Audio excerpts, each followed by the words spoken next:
Okay, well, good morning. The July 17, 2025 meeting of the Charter Authorization Panel is called to order. I'd like to welcome everyone to the Arkansas Department of Education auditorium and ask that you please silence all your electronic devices. The goal is to facilitate a fair and responsible hearing, so I ask that each person speaking, please state your name and title each time you speak into the microphone for the record. I ask that you continue to speak clearly into the microphone throughout your presentation for the benefit of the panel, this audience, and the viewing audience. Excuse me. This meeting is being live streamed and recorded, and a transcript of the meeting will be posted on the DESE website. So again, good morning to everyone. Good morning to all my panel members that are there in person. And so if there's nothing else to claim our attention, let's get right into the next item. So first on our agenda are changes to the agenda. So first, after review of the agenda for today, are there any recommended revisions to the agenda, or do I have a motion?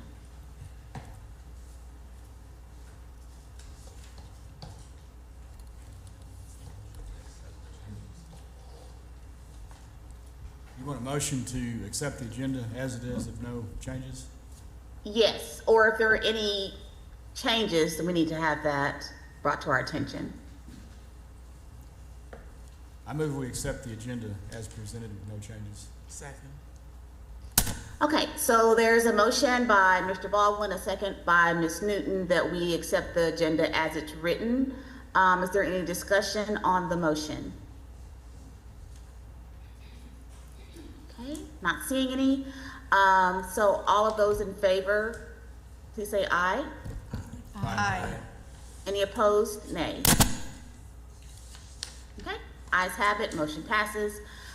So next I would like to invite Mr. Schultz up to the microphone. Would you please come forward and provide an overview of the procedures for today's action agenda?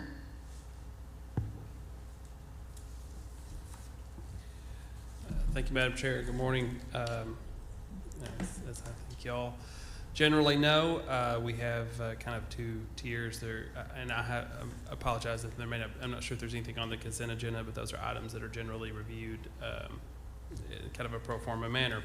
On the action agenda, all persons with the exception of attorneys must be placed under oath by the chair. Any charter school or applicant who wishes to present for the board has 20 minutes that chair may extend that time if the chair sees that as appropriate. Any parties opposed to actions before the board may also have collectively 20 minutes, and the chair may also extend their time if necessary. Charter school or applicant would have 5 minutes of response to any opposition if it's presented. The authorizer will follow presentations, discussions, public charter school applications, renewals, and requests and questions, if any. The open enrollment charter school, sorry, it's a little squeaky. In addition, you may receive written comments. Thank you. Thank you. Okay, so after that explanation, we'll go right into our action agenda. So first on our agenda for this morning, we're going to be reviewing charter schools requesting location changes. And so I would now like to invite Dr. Daryl Smith to please come forward and give us an overview of the following items. Good morning, panel. Daryl Smith, Assistant Commissioner, Office of School Choice. Thank you all for being here. Certainly appreciate your time this morning. Our first action item on the agenda today is an amendment request from the Lighthouse Charter to basically relocate their middle school grades to their existing high school and to change the name from Flightline to Jacksonville Lighthouse Middle School. So with us today is LaShonda Noel, Executive Director of Arkansas Lighthouse, to make the presentation. Okay. Thank you, Dr. Smith. Before we get started with any testimony from the charter, I would like to do a swearing in. So all those giving testimony today on behalf of Arkansas Lighthouse Charter Schools, please stand and raise your right hand. And if there's anyone that is joining online as well, if you could please also stand and raise your right hand if you're going to give any testimony on behalf of Arkansas Lighthouse Charter. So with that, do you swear that the testimony or statement you are about to give is the truth, the whole truth, and nothing but the truth? Okay. Okay, with that, I will invite the Executive Director, LaShonda Noel, to come forward and begin her presentation. Thank you, Madam Chair. Good morning, Charter Panel members. I am LaShonda Noel, CEO, Superintendent for Arkansas Lighthouse Charter Schools, where our mission is to engage, embrace, and empower scholars, families, and community members to create a vibrant, supportive local ecosystem for all through education. We strive to empower scholars to be academically sound, technologically savvy, culturally competent, and sustainability conscious. We stand before you this morning with an amendment request to relocate and close out the Jacksonville Lighthouse Flightline campus located at 1030 Cannon Drive on the Little Rock Air Force Base, changing the name to Jacksonville Lighthouse Middle School and moving its location back to our existing campus at 251 North 1st Street in Jacksonville, Arkansas. This change is being requested due to the lease for the existing facility on the Little Rock Air Force Base being non-renewed and the public schools or military installation program being permanently discontinued. Per the Little Rock Air Force Base, this decision not to extend the lease was based on several factors, including future USAF and Little Rock Air Force Base operational needs and current evolving mission-critical sets and initiatives. Consequently, there was no decision to be made by Arkansas Lighthouse Charter School because the lease term gave Little Rock Air Force Base the absolute right to make the decision to reclaim and repurpose the facility. As the Arkansas Lighthouse Charter Schools Board of Directors and leadership team considered the impact of the closure of the Flightline campus, several community partners independently suggested or requested that Arkansas Lighthouse engage in a meaningful conversation with Jacksonville North Pulaski School District to explore potential collaborative or partnership opportunities. In light of the impending closure of Flightline, the discussion and openness to available options to best serve our students, families, and community were warranted. Simultaneously, the board engaged with legal counsel and other available resources to ascertain the viability of such a collaboration and its families to determine the desirability of such a partnership from their perspective. Based on the vetting and feedback, our families requested that we provide additional and/or alternative opportunities for partnership. It was determined that such a collaboration was likely not viable at this juncture. Arkansas Lighthouse Charter Schools leadership determined that Flightline scholars grades 5 through 8 would move back to the main campus at 251 North 1st Street in Jacksonville proper, beginning the 25-26 school year, as the main campus has historically served grades K-12 and would not impact traffic patterns or plans, scheduling, or the academic program. Our goal is to serve as many families as our capacity allows. Enrollment is an ongoing priority for us. As such, our operations team is always focused on recruiting. One of the primary ways that we recruit is taking care of the families we currently have. Currently, those families have assisted us in recruiting more families and other students, helping us grow enrollment from 347 scholars in 24-25 to an anticipated 507 scholars for the 25-26 school year. The scheduling process is anticipated to become more efficient. Scholars will benefit from an increase in instructional time, as well as having additional electives and club time. Plans include ensuring there's enough space on the first floor for grades 5 through 7. Core classes and 8 through 12 will be placed on the second floor. Elective courses will be located on the second floor and in the gymnasium. We anticipate the academic program will continue to move forward as well. In the past 2 years, the elementary school increased their overall school growth and performed above the state average in growth. Math, ELA, and science, all subjects saw improvement in achievement. We are still reviewing the 24-25 school year data, or growth data is not out for this year. The middle school and high school improved by increasing the middle school's ELA scores going into the 24-25 school year and increasing their algebra scores by 8%. They are still outperforming the local middle school in proficiency in every subject, 23-24 school year and 24 school year. The high school is outperforming the local public high school in math and increased their Algebra 1 score going into the 24-25 school year by 6%. They have gone up in math every year since the 22-23 school year. The high school outperformed the state average concerning growth of the bottom 25%. To continue to impact positive change, we are revising our middle and high school master schedule.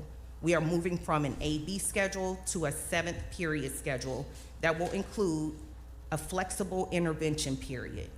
Core teachers will also have common planning time, which we have never had.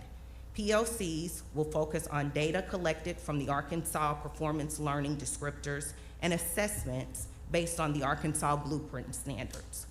All scholars will be located on the same campus. This will provide us with the opportunity to combine all resources, including 2 academic principals, one with a mathematics background and one with a literacy background. Our goals all center around our scholar and school community as a whole. Remaining true to who we are, this shift does not impact our goals of progressing in the areas of growth, achievement, and the pursuit of a 100% graduation rate to college or careers producing high demand and/or high earnings. Thank you.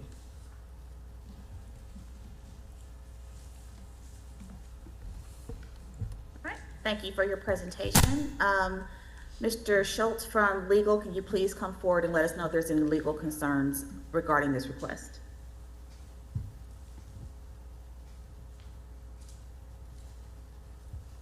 No, Madam Chair, we don't have any concerns.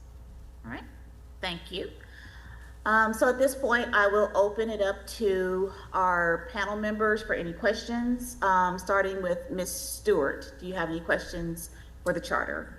Yeah, I just have a few questions. Good morning. Good morning. Thank you for being here this morning. In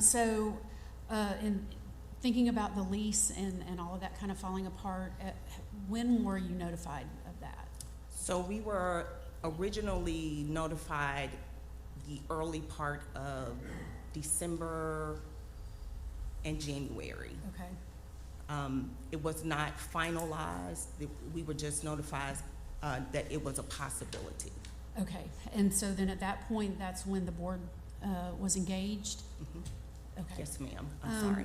Just a couple more questions. I know the panel probably has some additional as well. Just to clarify, so the enrollment will be moving, or I guess a better way to put the question is, what are the numbers in grades 5 through 8?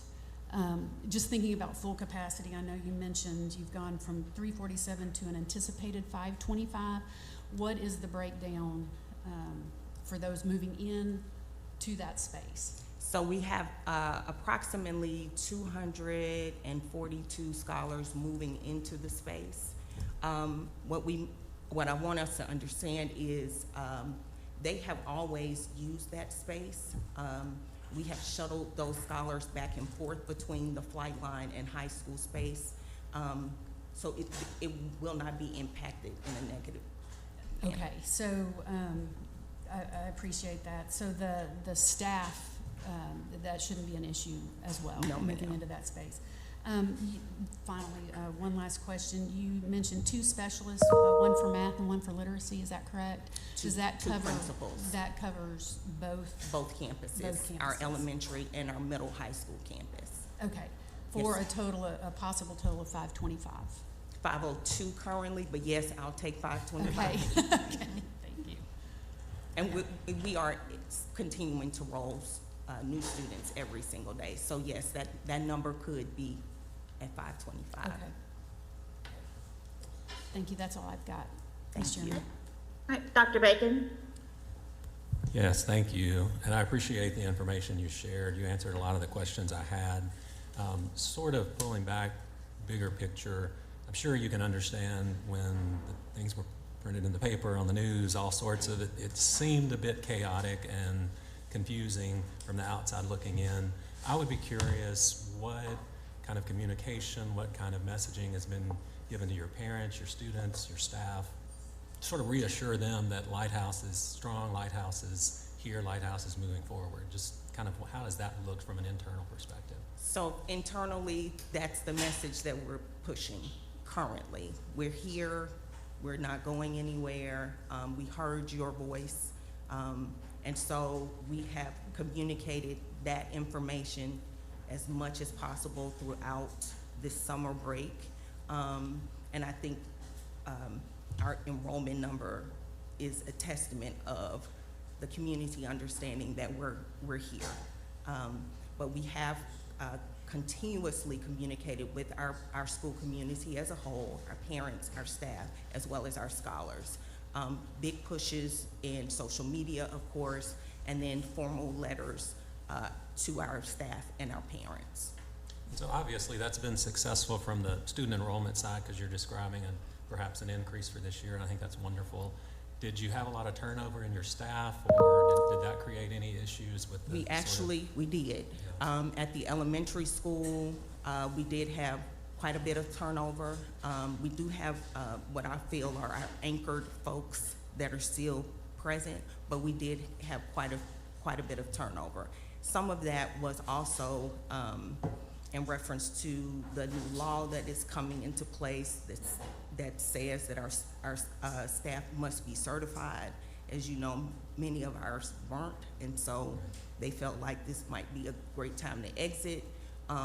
But most of it was just centered around the drama of everything. And so at the elementary school, we are seeing, or we will see, quite a few new faces. At the high school, everyone remained. Okay. Or middle and high school level, everyone remained. Okay.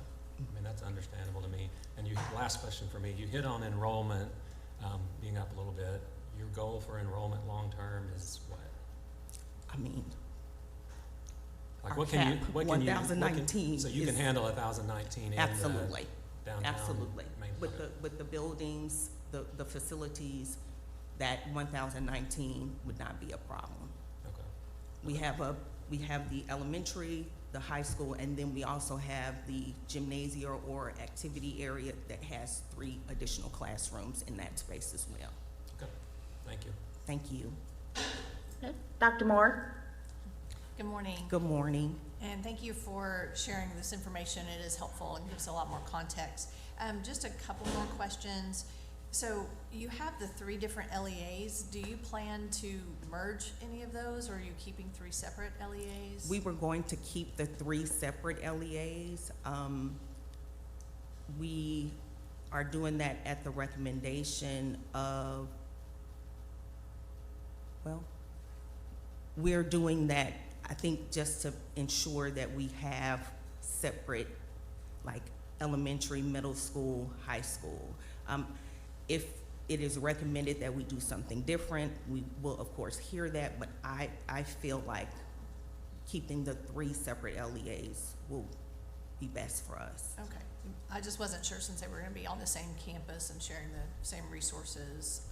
How does the leadership look for that? Are you having separate principals and leadership in each one of those buildings, completely separate? Yes. Or not buildings, but each Yes, of those and LEAs? they are 2 separate buildings. So Okay. we will have an elementary principal, and then we also will have our middle high school principal. Okay. And they both have experience in those areas. Okay, thank you. And then my other question is, you did, one of your waivers is for class size. Do you anticipate class size changing much from what it was already because of the turnover of teachers and consolidating into one building or 2 buildings? We do not. We have been working hard, and I have been pushing the leaders to fill those vacancies and ensure that we are meeting classroom guidelines as it relates to capacity, so we should not have any issues. Okay, thank you. That's all I have right now. Thank you. Mr. Baldwin? Thank you, Madam Chair. Thank you for being here today. Very helpful presentation. Let me ask, and I'm going to really focus on the students that are moving. And so it sounds like there's about 242 students moving, and that would be grades 5 through 8. So when they move, talk to us about the number of classrooms they move into, and are the teachers, it sounds like maybe they're going to be different teachers now that will be reading them. Talk to us about that process that they'll experience. Thank you for your question. So again, our middle school and high school have always really shared the space at the high school, whether it's through, last year we used the high school space for high school students as well as elective classes, and so the middle school students were transported on B days to come in and do their electives. So they're familiar with the teachers, they're familiar with the building layout, so that won't be an issue. Our teachers will not change. Our high school enrollment numbers were a little bit lower, which allowed for us to push and pull in. And so we have plenty of space for those middle school students to be housed in that building permanently. And so they won't be impacted negatively.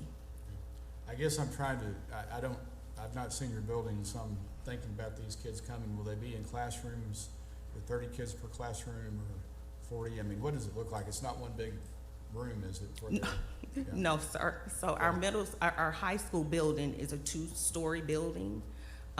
Floor 1 has about 15 classrooms as well as floor 2. So again, there's plenty of space for us to have students spread out, having enough room to move around. I would love to have the problem of having 30+ students in a classroom, but we don't have that issue. Maybe one day, but there is plenty of space. Okay, I just wanted to envision how that would be. Thank you.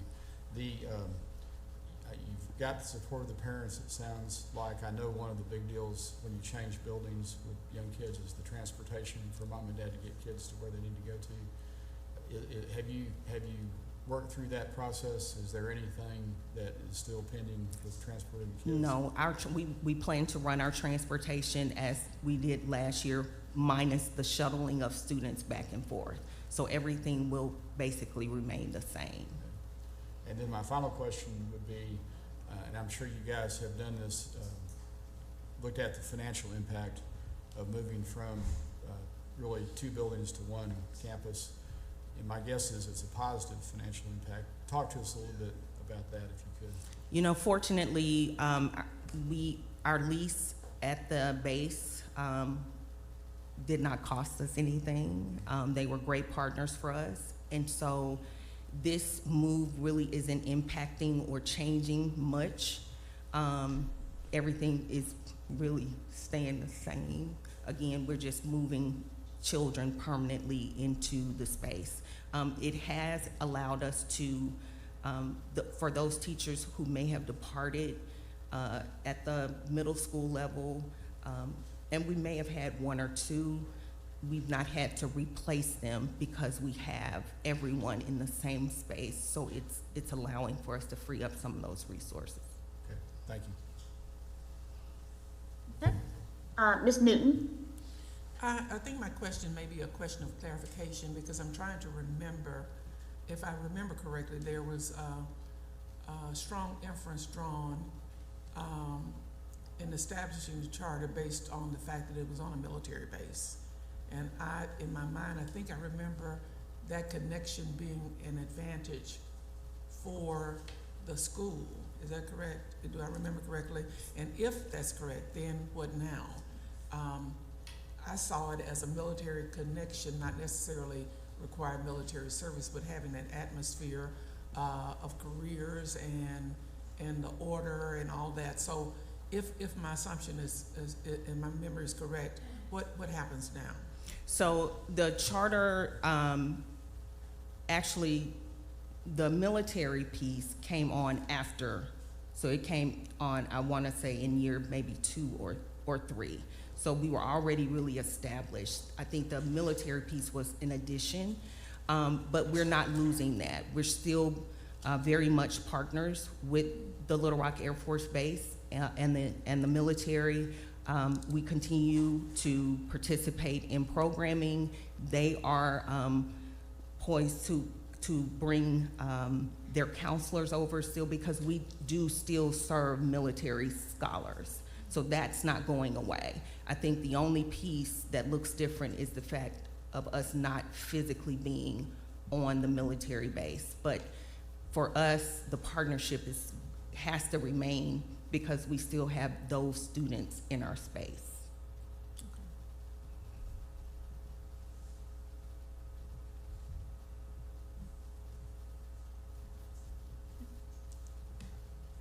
Ms. Newton, did you have any other questions?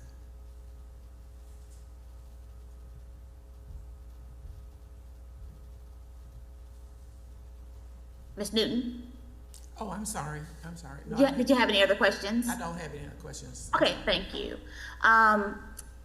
So Executive Director Noel, thank you so much for your presentation and providing your clarification. I think that's helped the panel members to better understand the why behind your amendment request. And so I don't have any questions. Are there any other questions from the panel that need to be addressed before we entertain any motions? One further question. What is the attraction of your school, and this is like a PR, I guess, that your enrollment is increasing to the extent it is? So what, in light of, in lieu of the media and all the attention and moving away from the base, so what is the attraction for communities, for parents to still want their children to be a part of this charter? You know, I'm so happy you asked that question. This time has taught us a lot, and sometimes you need people to teach you about yourself, and we've learned a lot. I think for us, it's going to always be that small, family-oriented system or space that attracts people to us, attracts our families, attracts our scholars. We do, though, have this agricultural piece that we have highlighted for the past few years that is gaining momentum, and we're seeing scholars come into us who really want to lean into agriculture, agricultural sciences, and that has been, I think, the great thing that has pushed us forward. Again, our parents came out, they rallied, they let us know that Lighthouse is theirs, and so we heard them and we situated ourselves. Okay. I don't have any further questions. Thank you. Thank you. So if there's no further questions, then I will accept a motion on the amendment request of Arkansas Lighthouse Charter Schools.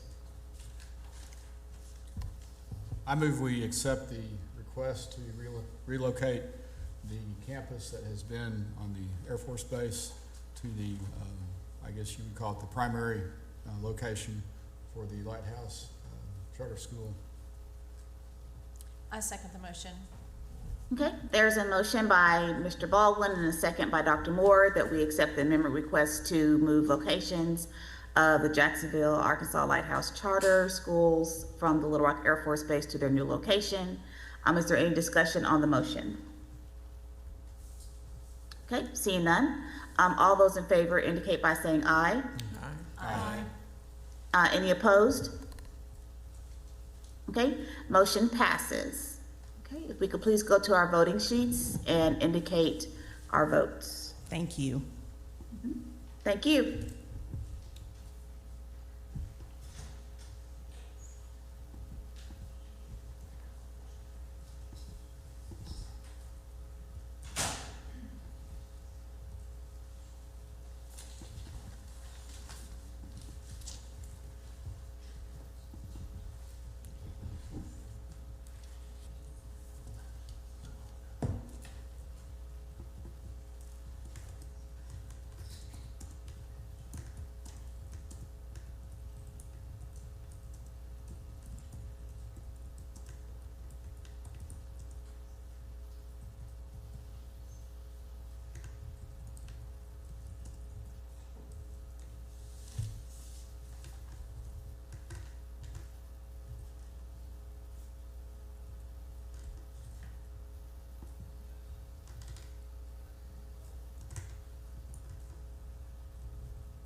Okay, if we could indicate how we voted, I will start with Dr. Moore. I voted yes. I vote to approve the Jacksonville Lighthouse Charter Schools Amendment request to relocate the Flightline campus to the Jacksonville Lighthouse Middle School location. Okay, thank you. Mr. Baldwin? Yes, I also voted yes. I think it makes sense. There's really no choice for them. I think they've reacted well in the situation, and I think it advances the experience of the students to be together like that. Okay, Ms. Newton? I voted yes. I voted for the amendment, and my explanation is all potential impact on students' facility and parent issues were discussed and have positive approaches and logical positive conclusions. Okay, Ms. Stewart? I vote for the charter amendment request for Arkansas Lighthouse Charter Schools to relocate Jacksonville Lighthouse Flightline to Jacksonville Lighthouse Middle School location. Okay, and Dr. Bacon? I voted to approve the amendment for Jacksonville Lighthouse Charter School. I have a lot of confidence in the school's leaders. I want to name specifically John Osborne and Deborah Brown, who I know will continue providing a positive learning environment for Lighthouse students. Okay, thank you.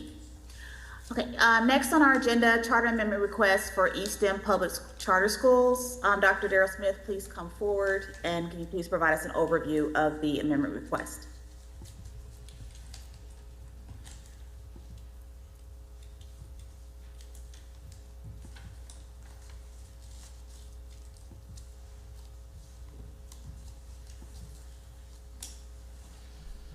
Thank you, Madam Chair. Our next item on the action agenda is East End Public Charter Schools. They have submitted an amendment request to basically do some relocating of their buildings and some reallocating of grade levels.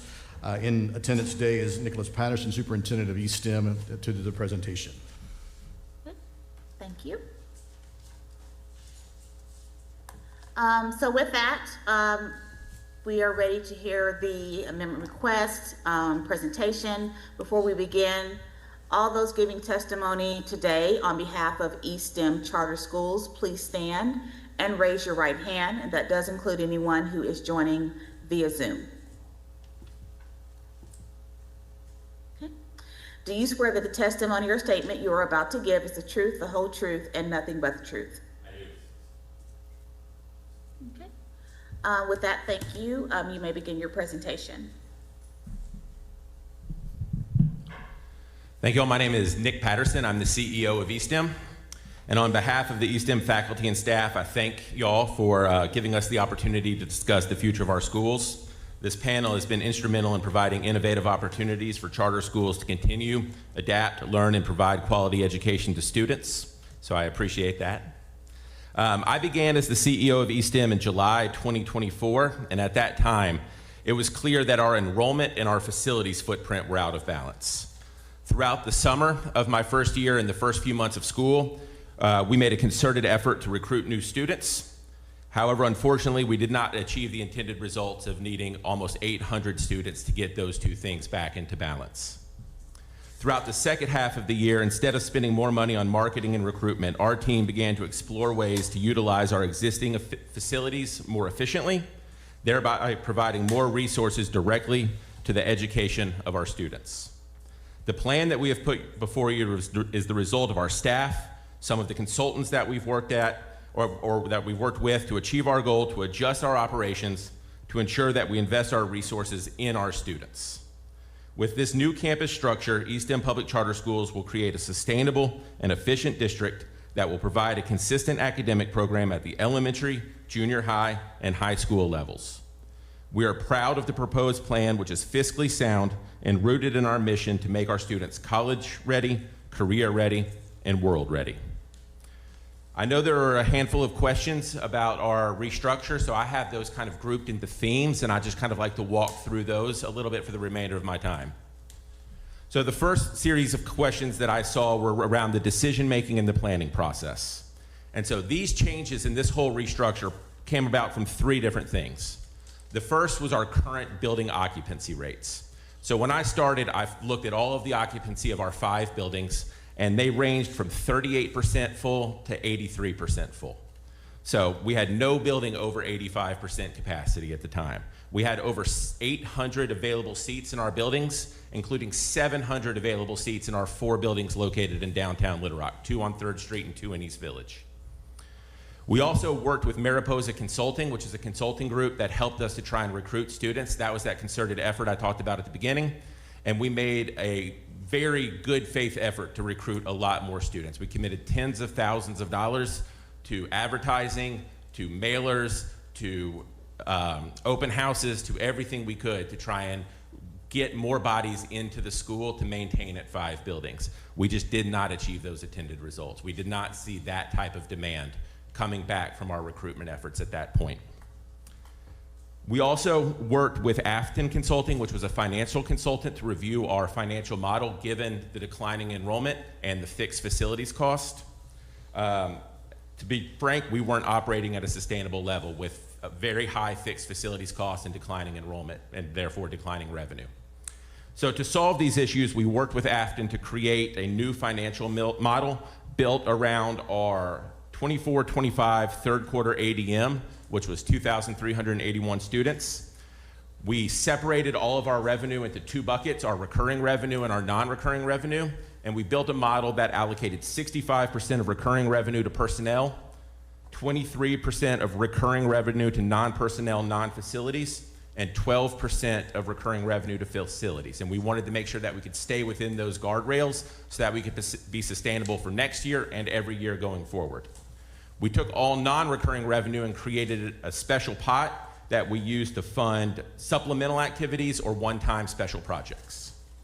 So to meet both the personnel and facilities guidelines or guardrails of our new model, we could not operate at 5 buildings. So we needed to figure out how to operate down at 4 buildings. So that was the overarching kind of driving decision that led us to make the decision that we felt like East End Public Charter Schools needed to operate with 4 buildings instead of 5.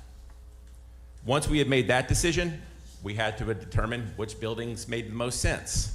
And so this is where we did an analysis of each of our buildings. The one that we ultimately decided to exit was our facility on the UA Little Rock campus. And the reason for that is kind of 3 or 4-fold. First, the UA Little Rock building only has a capacity of 600 students. So for us as a high school, that meant we could only have 10th, 11th, and 12th grade there. We couldn't have 9th grade there. We needed to have 9th grade in a separate location. The original plan called for us to expand at UALR, move into a different building, take over some additional space, and be able to do a full 9-12 there. But as we got into those discussions, it turns out we would have had to do a lot of work with sprinklers in the building. We would have had the sprinkler 1 floor above and every floor below the floor we were going to use. At our current state, that was just financially prohibitive to make those types of changes. The second piece was that the UALR facility lacked a cafeteria or a lunchroom, and so we were having to lease additional space from UALR to do lunch, and that was an additional cost. The other 4 buildings that we were looking at in downtown Little Rock all have a multi-purpose room and a cafeteria or a cafeteria. The facility at UA Little Rock was also 6 miles from our other campuses. So it was 6 miles from the downtown campus on 3rd Street. It was 7 miles from the campus on East Village. And we had parents who had all 3 drop-offs. So they were having to go all the way to stop at each location. So that one was just an outlier for that reason as well. And finally, the facility on the UA Little Rock campus was leased, whereas we own the other 4 buildings. So that just made that a little bit more of an easy decision that if we're going to get out of a facility, the leased one would probably make the most sense. So once we decided that the UA Little Rock campus was the one that we would need to move away from, we had to figure out how to organize the other buildings that we were going to have around some non-negotiables. We still wanted to be a K-12 district, and we still wanted to make sure that every student who attended East End the previous year had a spot. We did not want to shrink in size. So we decided to look at what building could serve as the high school, and we settled on the larger building in East Village, which previously was our East Village Elementary School. We chose that building for a couple of reasons. One, the layout of the building. It's 1 floor, big, wide open hallways, large classrooms. Second, it has the capacity to accommodate 9th through 12th grade in one building, which we'll be able to do for the first time in a while, at least. It has a lunchroom, the largest lunchroom of any of our buildings actually, and it has access to outside area that we can set up for lunch as well, and outside area that we can set up for instruction, which will be nice additions to a high school. And we have the most parking available down in East Village. We have over 160 parking spots already secured in East Village for our staff and students, compared to limited parking options on 3rd Street. So once we decided that that building was the one as the best fit for the high school, then we had to rearrange all the other buildings to make that work. It made sense for the smaller East Village building right there next to it to become the junior high. That allows us to accelerate some learning for middle school students. We have a lot of students in middle school who are already taking high school classes and would like to take more high school classes, and this makes this very easy because the buildings are separated by a breezeway. You can walk right between them, and so our goal is to accelerate some of those middle school students at the high school. And then from that point, we needed to consolidate the 2 elementary schools because we had 2 buildings left. We had Downtown Elementary and East Village Elementary. We were using the East Village Elementary School as the high school, so we wanted to consolidate those into one elementary school spread across both the Gazette building and the Federal Reserve building. Once again, those are directly across the street from each other. So the way that we set that up is K4 would be in the Gazette building and 5-6 would be directly across the street in the Federal Reserve building. So ultimately what this allows us to have is an elementary campus on 3rd Street serving about 1,200 and something students, that between K6 and then about a mile away we have our secondary campus serving 7 through 12. Another question that I saw was around the traffic patterns for these schools. So fortunately, this doesn't actually impact our traffic patterns that much. As recently as 2 years ago, we had this number of students in all of these locations. So we have traffic patterns that are designed to support this amount of students. So 2 years ago in the Gazette building, we had 892 students. This year we're projecting 885. We feel like our traffic patterns can support that. In the Federal Reserve, 2 years ago we had 406. This year we have 379. We feel like our traffic patterns can support that as well. 2 years ago in our large building down in East Village, we had 772. This year we're projecting 721. So we feel good about that as well. And the only place where we have a significant increase is in our small village in East Village. We went from 292 2 years ago to 393. But our police officers who we work with and consult with on traffic recently met with the City of Little Rock and the head traffic engineer, and they feel comfortable that they'll be able to support that increase. The reality is it's only an increase of 50 students when you count the decline at the large building and the increase at the small building. It's a 50 student increase. So they feel good about supporting that. The second kind of theme of questions that I saw were around our relationship with UALR and how kind of that process has worked. We have a positive relationship with UALR, and we are going to continue to partner with UA Little Rock on CTE, concurrent credit. We've started a collegiate academy, so we will have our first group of students who will actually be leaving campus from East Village, going to UALR to take classes on campus at UALR. So we're excited about that, and we're excited about all of that continuing. When I let Dr. Drayle know that we needed to consolidate down to our 4 buildings, she understood and was realized that this was an enrollment issue that we needed to fix, and we needed to make sure that we were sustainable. So we had a very productive conversation about that. Both sides have been very supportive of each other as we've gone through this move, and we've have and continue to have a positive relationship. There was also a question about kind of large space and athletic fields. We've always rented those, so even when we use like the Jackson Stevens Center for Graduation at UALR, we rented that, so we can continue to do that. We also have relationships with UALR around athletic fields that we will continue to pursue. We also use Arkansas School for the Deaf, Burns Park, others, so we're looking at all of those options as well. But those have always been rental activities, and nothing about this restructure plan stops us from being able to do that. And then there were a couple of questions as well around just kind of next steps and what this means for our enrollment and our kind of future goals. We still have room to grow in this new structure. So I think the capacity across these 4 buildings is a little over 2,700 students. Right now we're projected to be about 2,381 for next year. So we still think there is room to grow, and I think with some of the momentum that we have around growth awards, performance on the simulated grades, and some of the other exciting things we're doing, we expect there to be more interest in eSTEM as well. And so we're excited to have room to accommodate those students as well.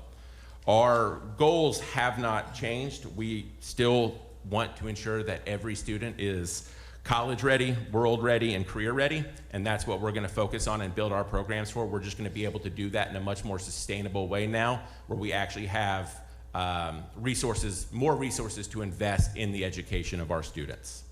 And finally, there was a question about turning around the high school's academic performance. So when I first started, I went back and looked at all the available data, and unfortunately that high school has just been stuck at a C for a little bit. We did exceed the state average on the new simulated grade by over 20 points. We were 0.008% away from a B on the new rating, so we were 7 points away out of 900. So we feel very confident about the momentum that we have going at the high school and what we'll be able to continue in this new location. We won 2024 Office of Education Policy Growth Awards for Best Overall Growth Scores, Best Math Growth Scores. We won a top 5% growth and graduation award at the high school from the Arkansas Department of Education. We also won a Peer Network Growth Award. So we feel confident in the momentum that we have going at the high school. We have the vast majority of that team coming back. We have the director coming back. We just have them all in a new location. So we're optimistic about what we're going to be able to achieve there. So I'll stop there and see if there are any questions from y'all, but hopefully this has been helpful. Okay. All right, thank you. Mr. Schultz from Legal, can you please come forward and let us know if there are any concerns?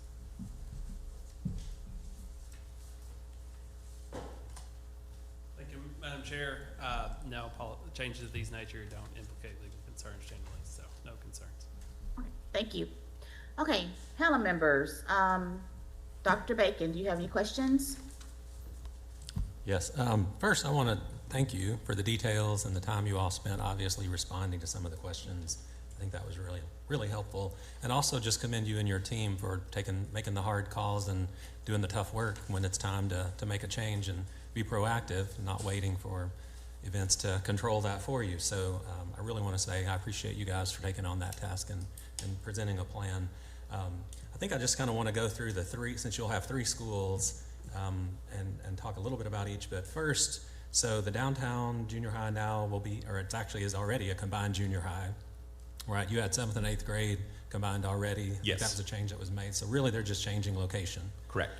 That school, I was just looking at the growth charts from OEP, was actually the top ranked #1 overall growth school from middle school and junior highs in the state. Correct. So phenomenal, phenomenal. I would love to know, just sort of for anybody listening or for those of us here involved in the work, what are the things, maybe 2 or 3 top things that you all would attribute that phenomenal success at the middle school, junior high level that maybe could be lessons learned for others? Yeah, so I think the 2 things that really jump out are staff consistency. That school has done a really good job of maintaining their staff. We have an excellent school director there who has built a culture that people want to work in and want to stay in, and she has done a great job of having that staff year after year, which I really do think makes a huge difference.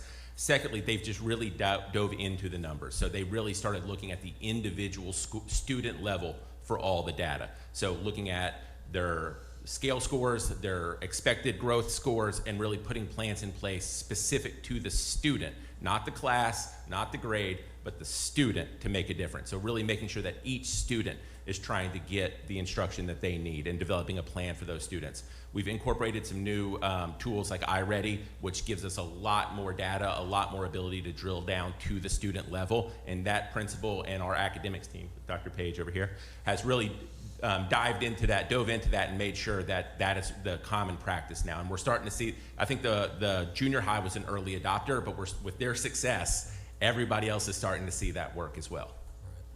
I like to name names, so that's Melissa Gray. Yes. Who's the director of that school, who is also a recent graduate of the Master Principal Program, I believe, all Yes. 3 years.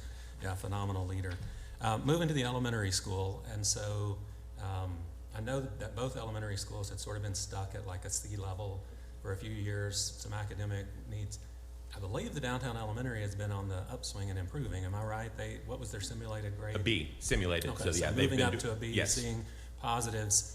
Now that sort of it sounds like East Village Elementary is being absorbed kind of into downtown and using the downtown location, and I assume the downtown leadership that Yes.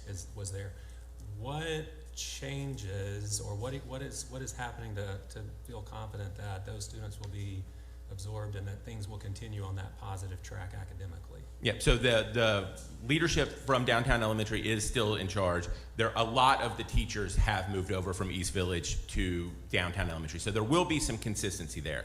I think the biggest challenge is just going to be the size, right? And the increase in size that we're going to expect for this first year. It is not something that we haven't seen before. We have experience being that size, as you well know. So I do think they have a pretty good plan in place, but I think a lot of it is just going to be procedures and just making sure that we have clear, consistent plans and processes for what that elementary school looks like. I think the data piece that we've been doing that is started with the junior high and is now kind of expanding throughout our district are in place. I think we'll be able to do those. A lot of our teachers who came either from downtown, who stayed at downtown, or came from East Village are familiar with it. So I think it won't be like starting over from scratch, which I think will work to our advantage. Yeah. And then finally, looking at the high school, I know as you mentioned here, I think they've been at around a C for 3 or 4 years. Before that, there was a time when I think that school was like the junior high was one of the top. It was an A, it was award winning, it was phenomenal. What can be different moving this sort of this new start, fresh start for the high school? Now it's a 9-12 like most of the traditional high schools around here. What do you see that can be different for the high school to maybe get them back to that? I know you said they're on the upswing, some really positive growth. I mean, is there anything that you think will be different now than where it's been maybe the last? Yeah, so I think one thing that will really stick out is as we start looking at the role of graduation with distinction and graduation with merit, and I think just being able to kind of be back in downtown Little Rock, I think there's going to be some opportunities for partnerships that will help us maybe get some of those certifications and things like that that help you kind of tip the scale towards graduation with distinction or graduation with merit. That ends up being a valuable part of the formula for how the school grades, and I think that's an area that we have a lot of room to expand and grow into, and I think being down in East Village and in downtown Little Rock is going to set us up well for success to explore that. I think when my conversations with Janie Young, the director of the high school, that is what she sees is like the opportunity for growth there is really building up internships, the ability to get professional certifications and things like that. Awesome. Okay, thank you. That's all I have. Okay, Dr. Moore? Thank you so much. Information is very robust and very helpful. So most of my questions have been asked. I did, and if it's in here and I'm overlooking it, I apologize. When were the parents notified about the change in location? Yeah, so they were notified on May 9th. So Okay. that was the day that we kind of went public with the announcement to parents. We then submitted, like as part of that announcement, we created a survey where parents were able to ask questions, and we then kind of followed up answering all of those questions. So we would collect those and then put out frequently asked questions, but the date was May 9th. Okay.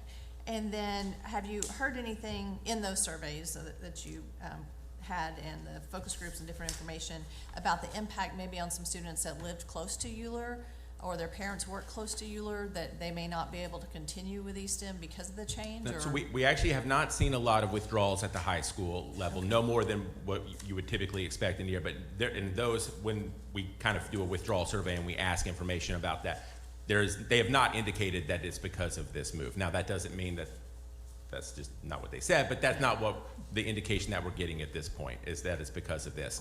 One thing that we are excited about being downtown is all 4 buildings now are within a mile of the Rock Region Metro Transport Center. So we do think we'll be able to utilize, we have a strong partnership with Rock Region Metro. We give every student who wants one a free bus card so that they can take city buses. We think that will help being able to get down to the hub, and then from there to either East Village or 3rd Street pretty efficiently. Okay, thank you. And I will say, one of my colleagues at work, her child attends EastM and downtown, and she sings your praises all the time and is very appreciative of the communication with parents and just the culture at your school. She works in education, so she's very pleased. So congrats on at least one very pleased parent. Well, we appreciate it. Thank you. That's all I have. Thank you. Okay, very good. Mr. Baldwin? Thank you. Yes, just like everyone, I appreciated this. It's nice to be able to read it ahead of time, and you did a good job of walking through that with us. And I just also want to say, it seems like you all have made a bunch of what I would call hard decisions, and oftentimes people are afraid to make hard decisions. So I commend you and your team for doing that. It seems logical, and I think sets the school up financially for a different future reality. talk to us a little bit about Afton Consulting. You have that mentioned. I would be interested in knowing how you found them, what you think about them, and is this a long-term relationship, or is this just for this point in time? Yeah, no, that's, excuse me. So we got connected with Afton Consulting through Equitable Facilities Fund, which is a group that kind of holds debt for charter schools. So obviously our plan and our goal would be to refinance all of our buildings on long-term notes with Equitable Facilities Fund. As part of that, they set us up with Afton Consulting as a resource to help make sure that all of our numbers and everything looked good and made us attractive as a refinancing option for EFF.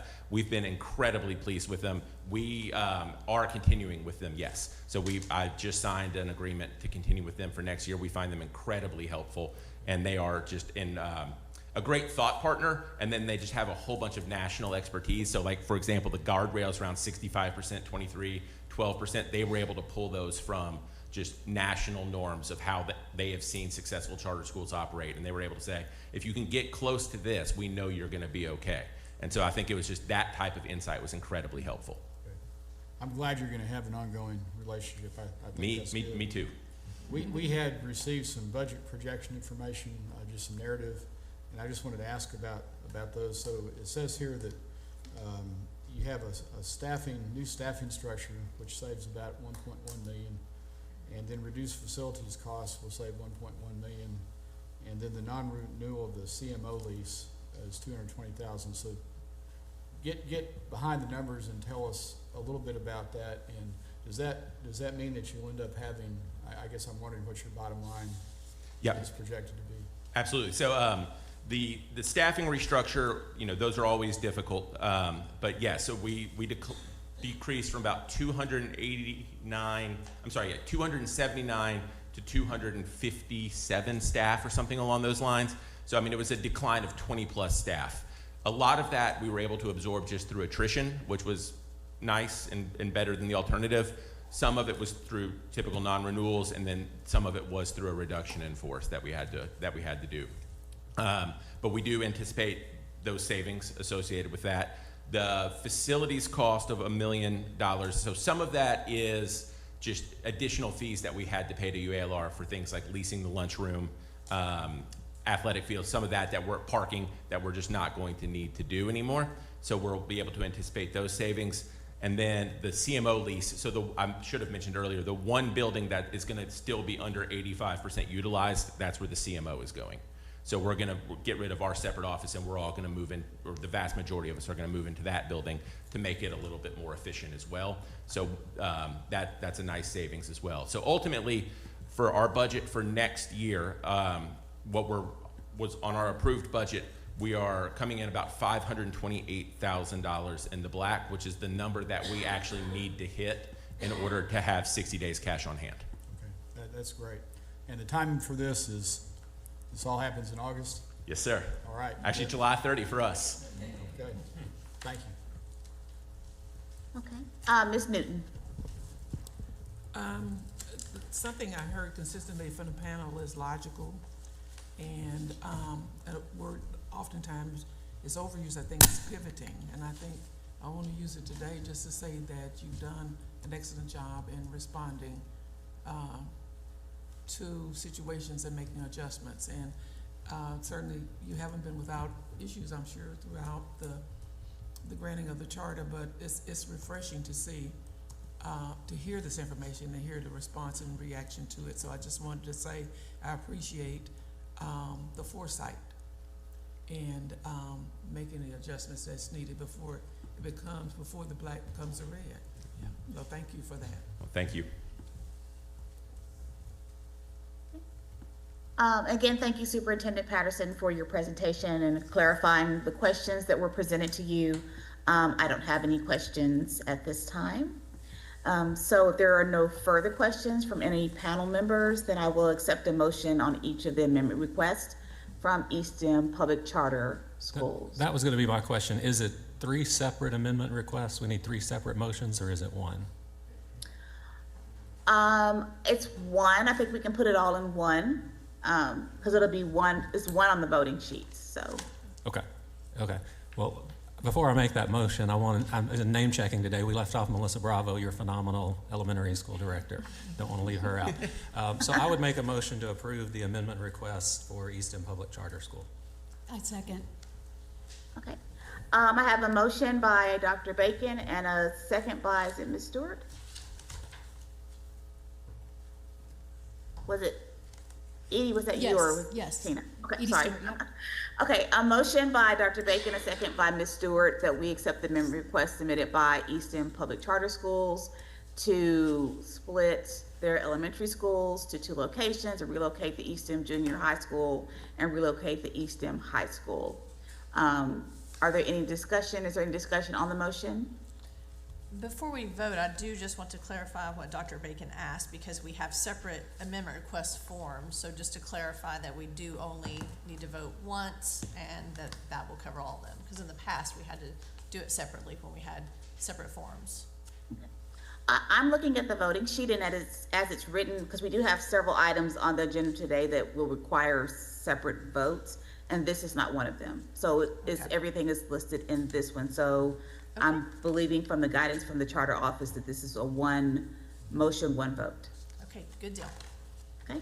Thank you. Okay. Is there any other discussion on the motion? Okay, if not, all those in favor say aye. Aye. Aye. Okay, any opposed, nay. Okay, ayes have it, motion carries. If you please go to your voting sheet.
Okay, if we can share how we voted, I'll start with Mr. Baldwin.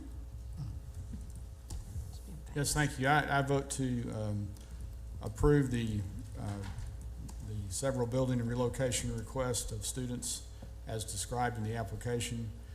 I think this improves the school's financial condition, future financial condition, and I believe also will improve student education. Thank you. Ms. Newton. I voted for the motion and with the explanation. It's a well thought out approach, taking all variables into consideration, resulting in positive conclusions and outcomes. Okay, thank you. Ms. Stewart. I vote to approve the Easton Charter Amendment request to consolidate from 5 locations to 4 as described. I believe that this will help firm up their financial impact. Okay, Dr. Bacon. Oh, I just erased everything I had typed. Okay. I said, I vote to approve the amendment request for Easton because of my confidence in the leadership team's ability to make the tough calls necessary to right-size the organization and continue the positive academic momentum of the schools. Okay, and Dr. Moore. I vote to approve all amendment requests from Easton Public Charter Schools to relocate campuses based on fiscal and operational needs. Appropriate communication with families was conducted, and the overall impact on students should be positive. Okay, all right, thank you. Okay, next on our agenda, open enrollment public charter schools amendment request to defer school opening to the 2026-2027 school year. Dr. Darrell Smith, if you please come forward and give further explanation of the amendment request. Madam Chair, while he's coming forward, I'm thinking, was Easton one of the first 3 or 4 charters that were established based on the law that was passed? Does anybody remember? I remember Kip. It's one of the early ones. You know, Lisa had been around, I think, Academics Plus and Maumelle. I think Easton was pretty early. None of us knew what a charter school was when we started.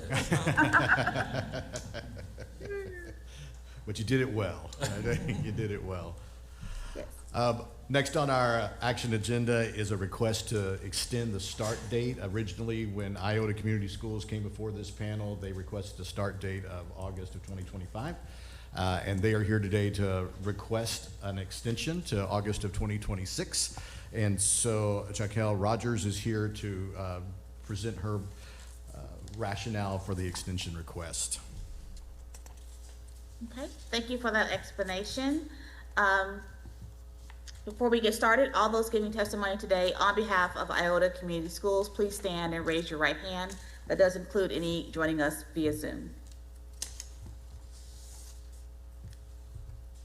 Okay. Do you swear that the testimony or statement you are about to give is the truth, the whole truth, and nothing but the truth? Okay, thank you. Dr. Rogers, you can please come forward and begin your presentation. Good morning. My name is Jaquel Rogers. I am the Executive Director of Iota Community Schools. Our mission is to prepare students for a pathway to economic sustainability through transformative education opportunities. We operate currently 4 schools in Memphis, 2 middle schools, 2 high schools, and we're excited about the opportunity to come into Arkansas to operate an elementary K-5 and a 6-8. We have 2 separate charter proposals. We have decided to push to the 26-27 school year, quite frankly, because time was not on our side. We really wanted to be very intentional about our entry into Little Rock, so we spent quite a bit of time searching for an adequate location for our students, especially in the Southwest Little Rock community, and we worked towards some partnerships with other organizations, and again, time just was not on our side. One of the things we have done, though, we have hired we call them a principal in residence as they are training. So we already have a principal hired who will begin training with us in our Memphis schools. As we continue, we are having very strong conversations right now about a facility, and so we feel far more poised to begin in the 26-27 school year. Okay.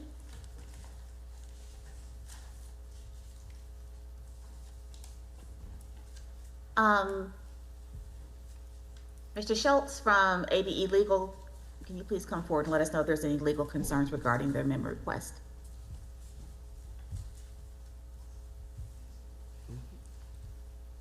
Hello. Marty Cash. No, this is a policy decision. There's no legal concern. All right, thank you. Okay, so on to our panel. Dr. Moore, do you have any questions? Yes, could you elaborate about the partnerships? I'm not as familiar with organizations having to partner with someone to be able to open their doors. Well, so could you speak more to yes, what you mean by ma'am. that? Well, what we were trying to do is kind of cohabitate. I met Dr. Stewart as a part of that conversation because our missions are very much aligned. We were having conversations with Goodwill about possibly utilizing some space they had for our school, but it was a timeline. It was just a lot of things would have had to happen with their board. And because they have 2 boards, it was getting towards March and then April, so the timeline just wasn't working for us. It wasn't necessarily a partnership that they were operating a school with us. We were just trying to cohabitate, really looking for a facility that would offer the space we needed, especially for the demographic we were hoping to serve. We also looked at the Meadow Cliff facility that is empty. It required a lot of work in order to be prepared for the current school year, for the 25-26 school year. And then we had been in talks with actually Jacksonville around a management agreement. And so the just kind of shifting priorities did not allow us to get into a facility to open for the 25-26 school year. Okay. How does this compare to your model in Memphis? So in Memphis, our organization started out as transformation schools. So we were in buildings that already existed. They were schools that already existed. And so we partnered with those schools to increase their academic performance. With the agreement, the Achievement School District in Memphis, we have 2 schools with the Achievement School District currently, and then 2 schools with the Tennessee Public Charter Commission. 3 schools, Wooddale is transitioning to the Charter Commission this year.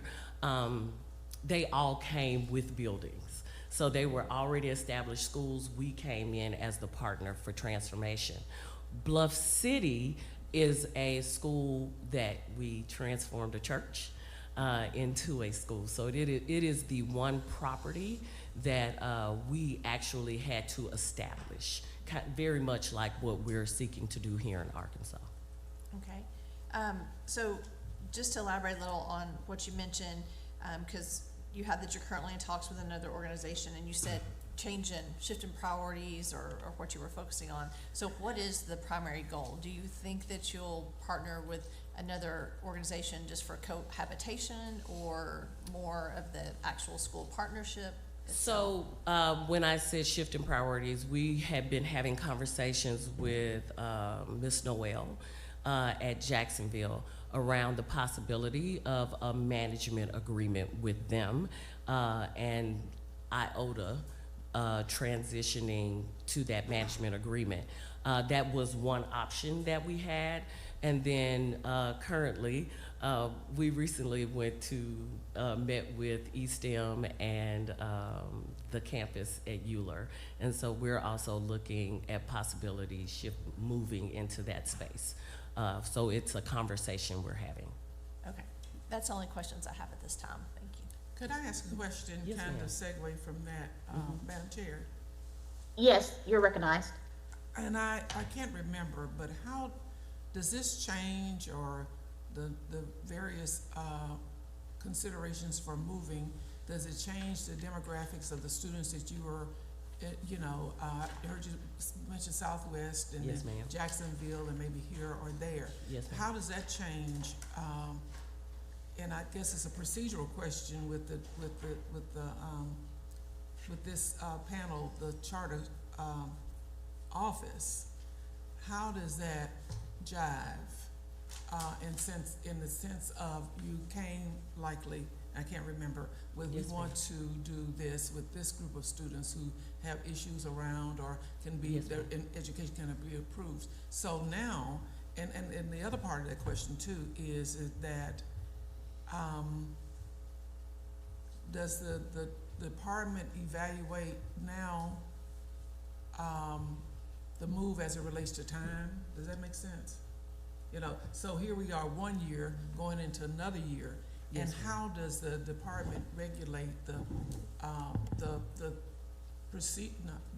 guidelines to follow for charter, moving from one academic year to the other? You could say, so many things could change within a year.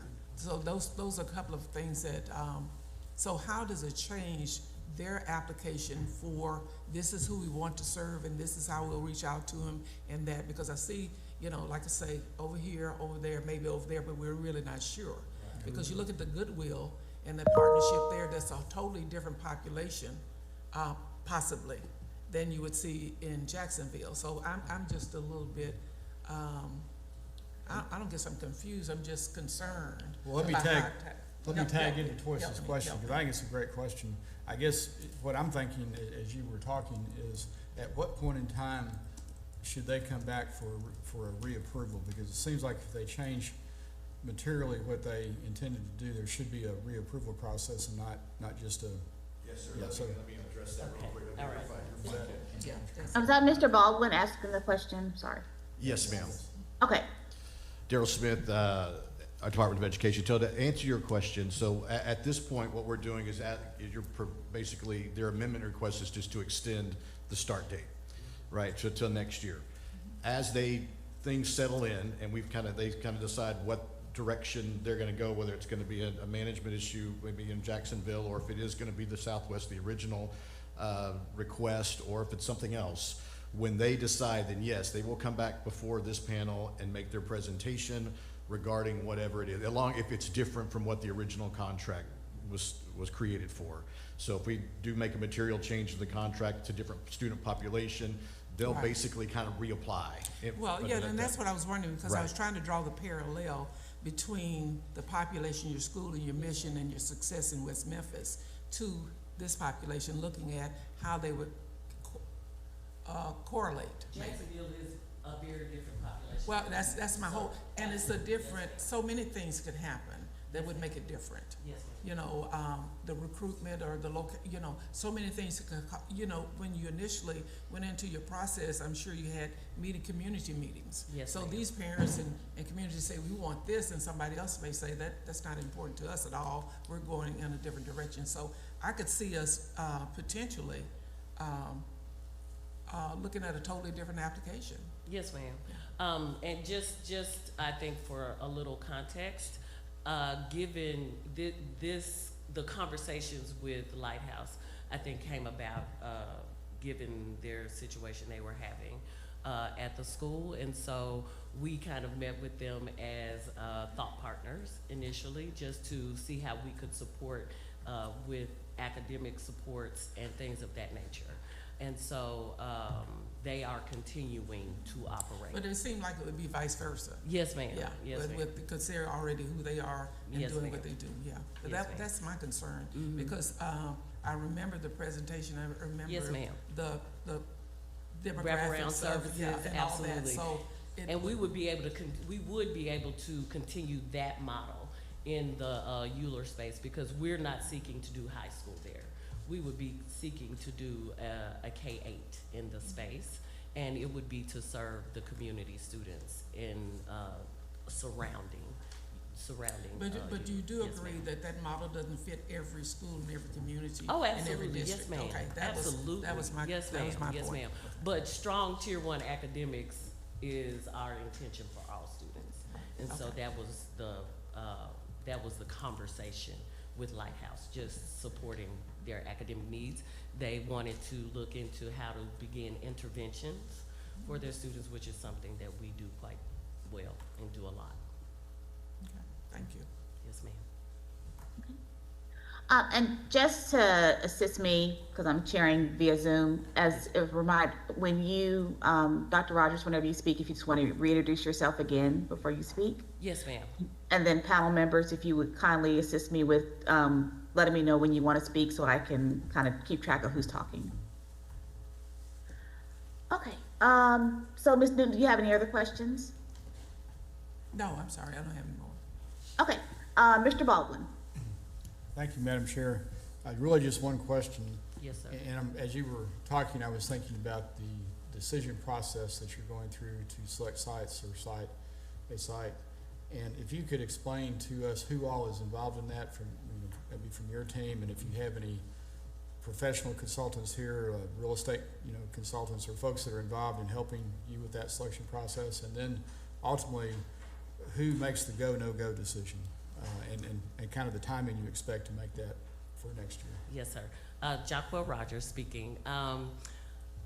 We have been working with the APSRC as well as with Walton through the selection process of a property.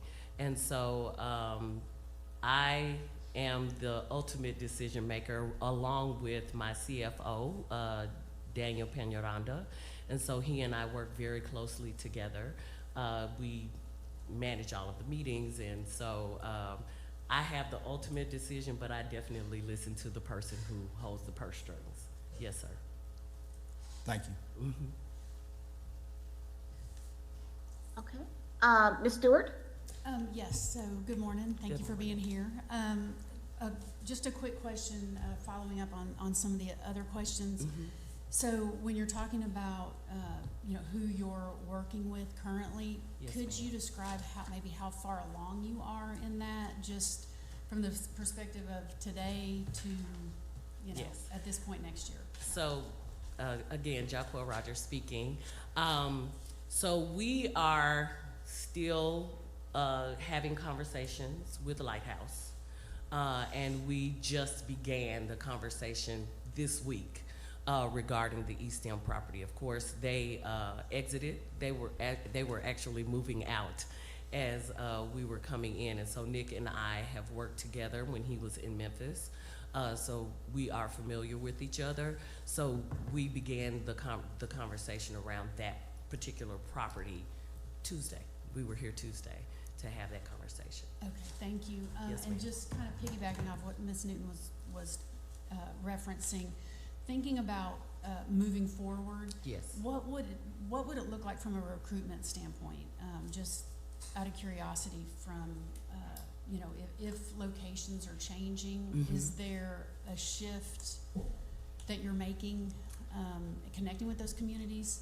So with the Euler campus, Jacquel Rogers speaking, with the Euler campus, it really is more proximal to where we were intending to move anyway. It is very close to that southwest community, and so that is where we still intend to recruit. That is the community we really hope to connect with, and I think they would benefit most from the opportunity to work with our organization. So we are still, Southwest Little Rock is still our targeted demographic.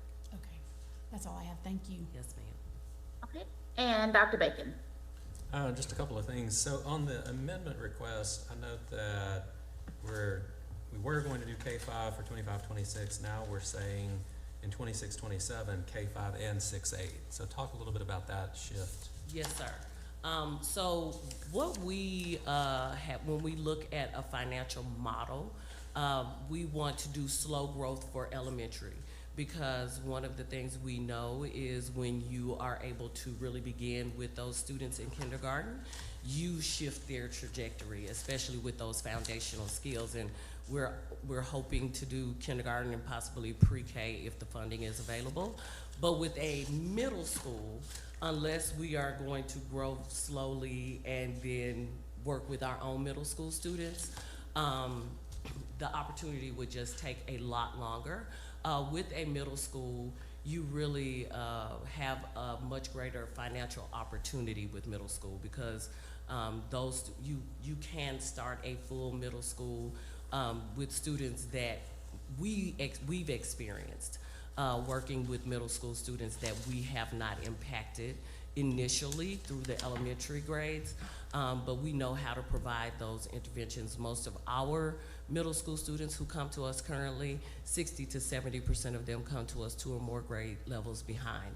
And so we really understand how to provide those intervention services, those full wraparound services, to help grow and move middle school students forward.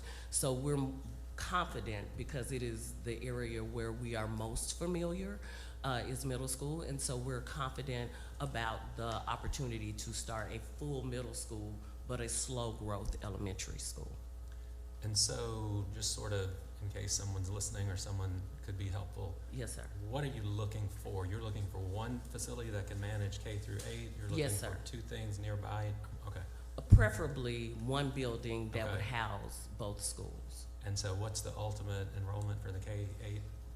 The ultimate enrollment is 650 to 700 students. Okay. And so if with this, your plan now would be finding a place for 26-27 and starting and with recruiting K through 8? Well, Yeah. we would still do the slow growth Okay. So elementary in the model, elementary, you would start and with, then a full middle you'd school. start with just kindergarten, or what did you Yes, say? sir. You'd We would start with kindergarten. Okay, so kindergarten and then go ahead and do 6-8. Yes, sir. Okay. Okay. That's all I have. Okay. Again, thank you, Dr. Rogers, for your presentation and additional explanation of where you currently are in the process of trying to find a location for 26, 27. I guess my thoughts would be, the possibility of us being able to have an opportunity to touch base back with you maybe around October or so. Yes, ma'am.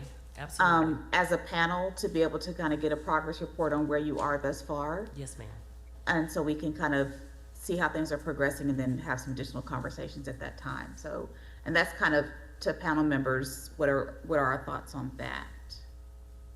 I think that's a very good thought, because at this point, I don't think I could vote in favor of extending the time without many questions being answered. I think Lighthouse is there, the camp, the collaboration, and Euler, and I don't know at this point whether or not they Yes, want ma'am. you. Yeah, absolutely. You know, It's discussions their are one thing, conversations. Yes, ma'am. and availability is something else. I think there are too many balls in the air for me at this point, and I'd like to wait till maybe October to see what the status is then, as opposed to doing something now.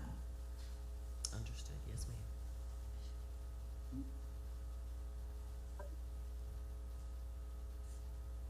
So I guess more my thoughts were to give the opportunity to address the amendment, potentially maybe think about contingency of if we could have a touch point back in October or so to kind of see progress, so that we could give the charter at least the opportunity to have the authority to continue the process beyond this time period and not be required to do the start 25, 26, which we already know is not going to happen because they don't have a space. So that's more what I was thinking.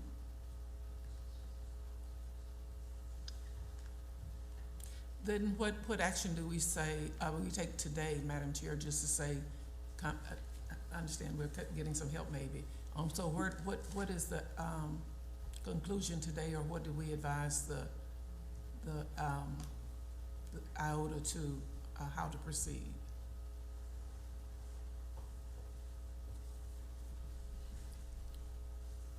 Maybe I could shed just a little bit of light on that. Daryl Smith, Department of Education.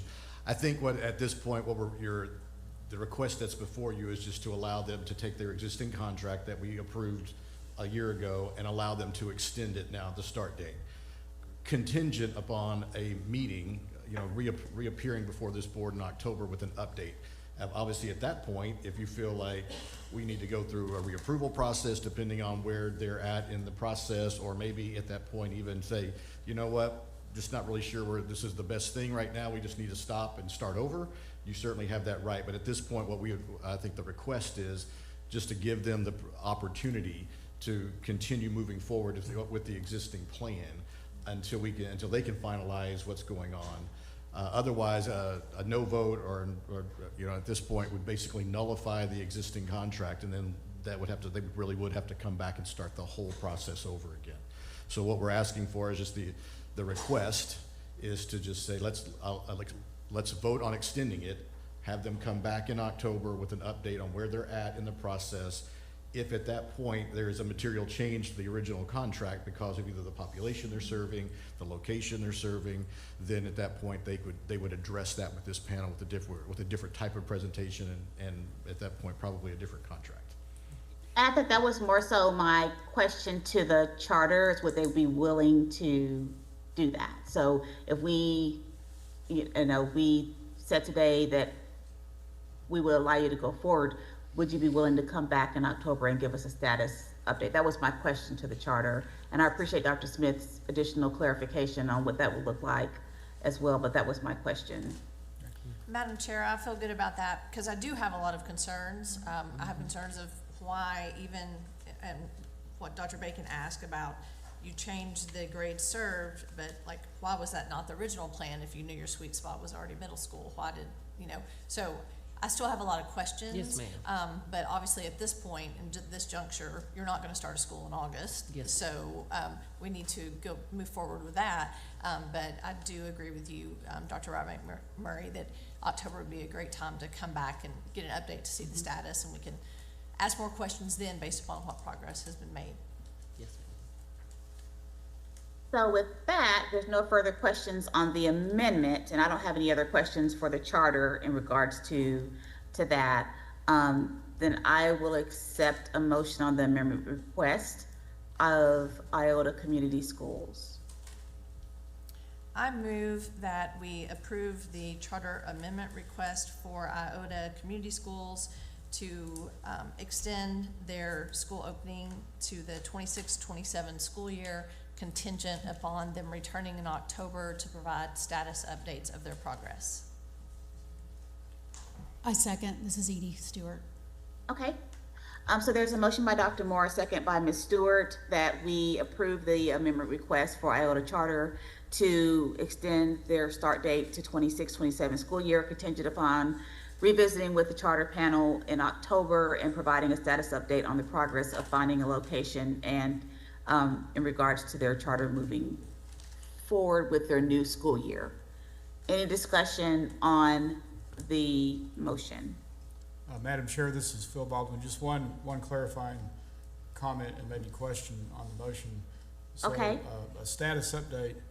I think what I would like to be included in the status update would be a revised plan, a very detailed plan about who you're going to serve, so not just know that by October. we found a building, we think we're going to start building, but I'd like a whole lot more than just that. Yes, sir. Okay. So Dr. Smith, can we say that we would then work with you in your office to make sure we get all the questions and asks of the charters over to you before the October meeting, so you could work with them to make sure they come back to us with a thorough report of their status? Absolutely, and we'll certainly be working closely with Ms. Rogers and Iota throughout this process as well. So this won't be like the last time we will be talking throughout over the next couple of months. So we'll be that, certainly if there's some additional questions or concerns that we have as they start finalizing finalizing their plans. At that point, we'll be able to address any contractual changes that are necessary and bring those to the board during our briefings and at whatever time and you can at that point ask whatever questions you need to. And a question, Madam Chair, may I ask one more question? Yes, go ahead, please. It seems to me like October makes sense. Does that make sense to the school? Can you accomplish this? And this is Jocko Rogers speaking. Yes, we will certainly have a far better plan and our timeline will be more succinct by October. Thank you. Okay, is there any other discussion on the motion? Okay, hearing none. All those in favor, please say aye. Aye. Any opposed? Okay, motion passes. Please go to your voting sheets, please.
Ms. Stewart, if you can share how you voted.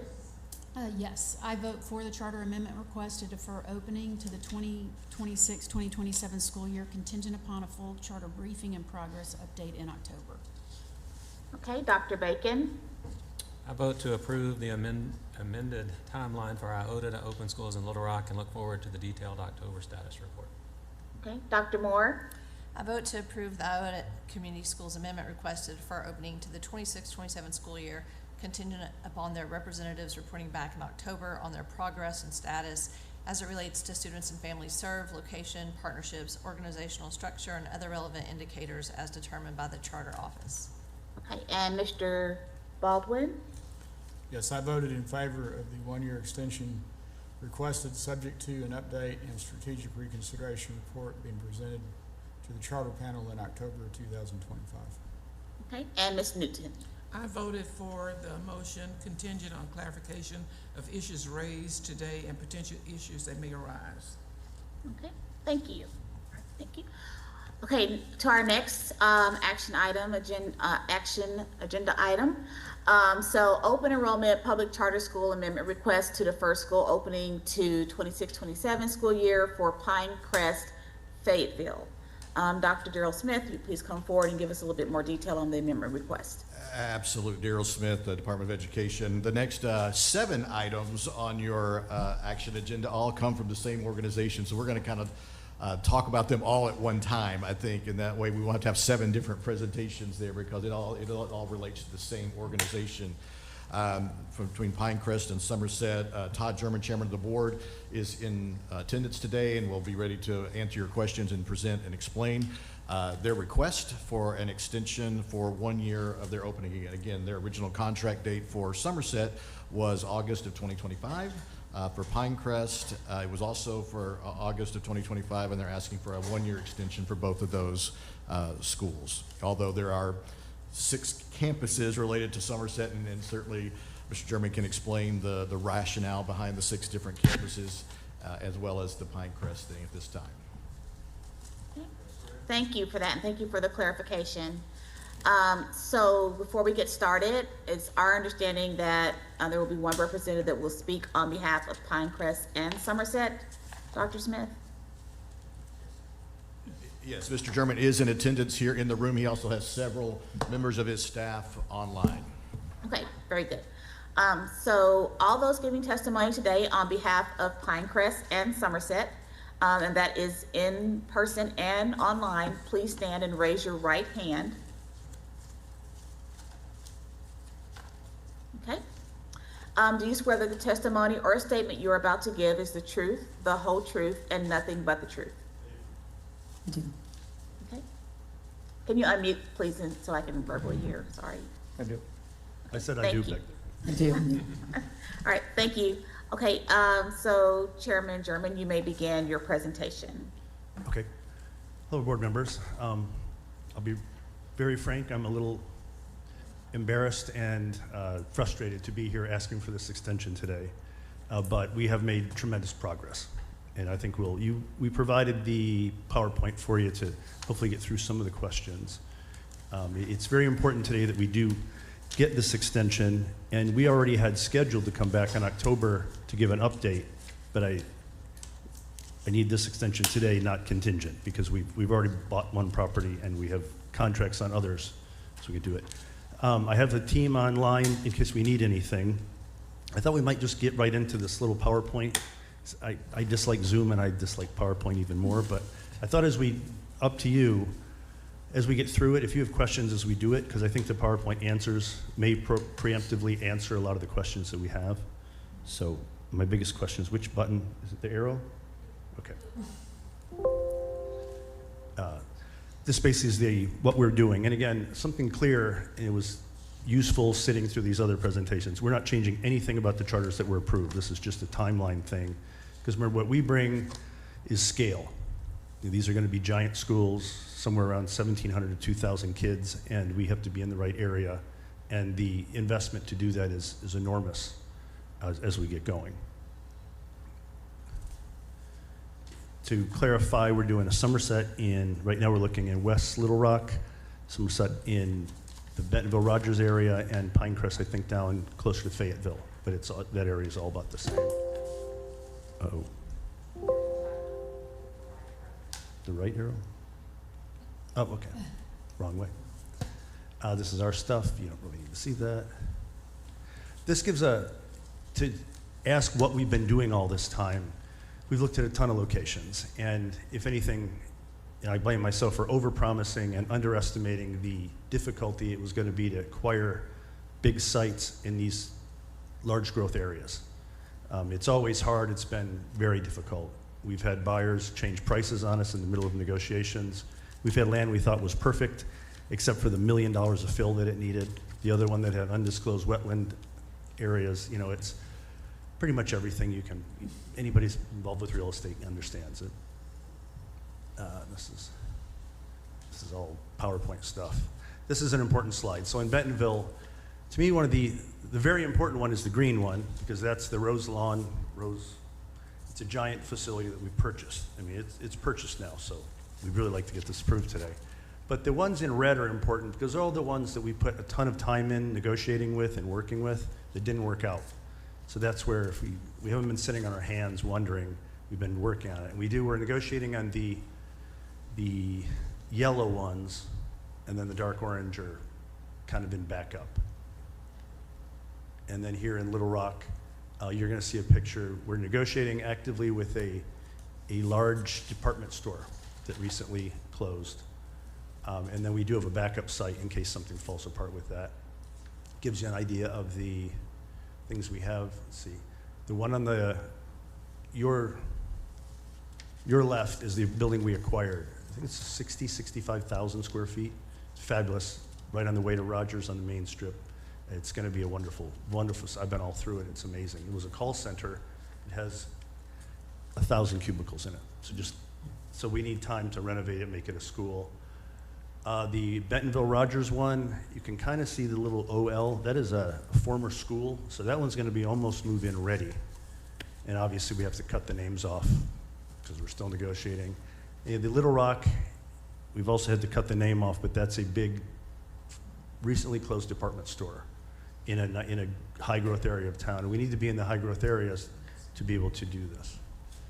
I can either confirm or deny what it is. This gives you Rose Lawn, just kind of the idea. And this is a I think, 3-floor building, and kind of a timeline for that. So I think with that, unless anybody online has something to jump in, I thought I might ask you guys questions or answer your questions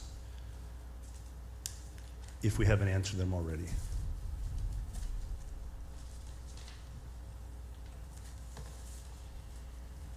I have a question. Sure. Are you done with your presentation? Oh, yes, ma'am. Well, yes, I'm done with the presentation, Okay. unless we need to and- jump, okay, bring something and back just- up. But Just procedurally, Mr. Schultz, are there any concerns from legal that we need to have addressed at this Oh. time?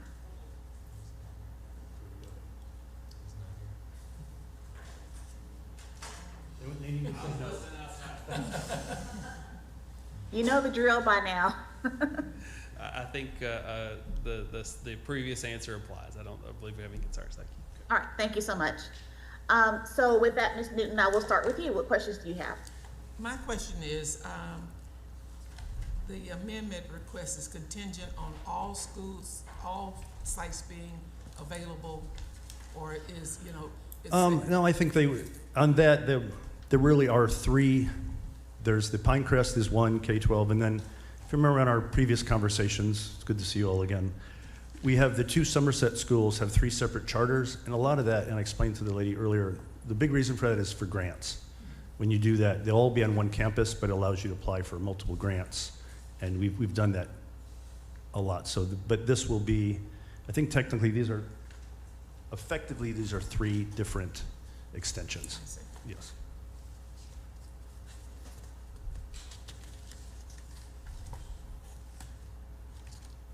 Do you have any other questions, Ms. Newton?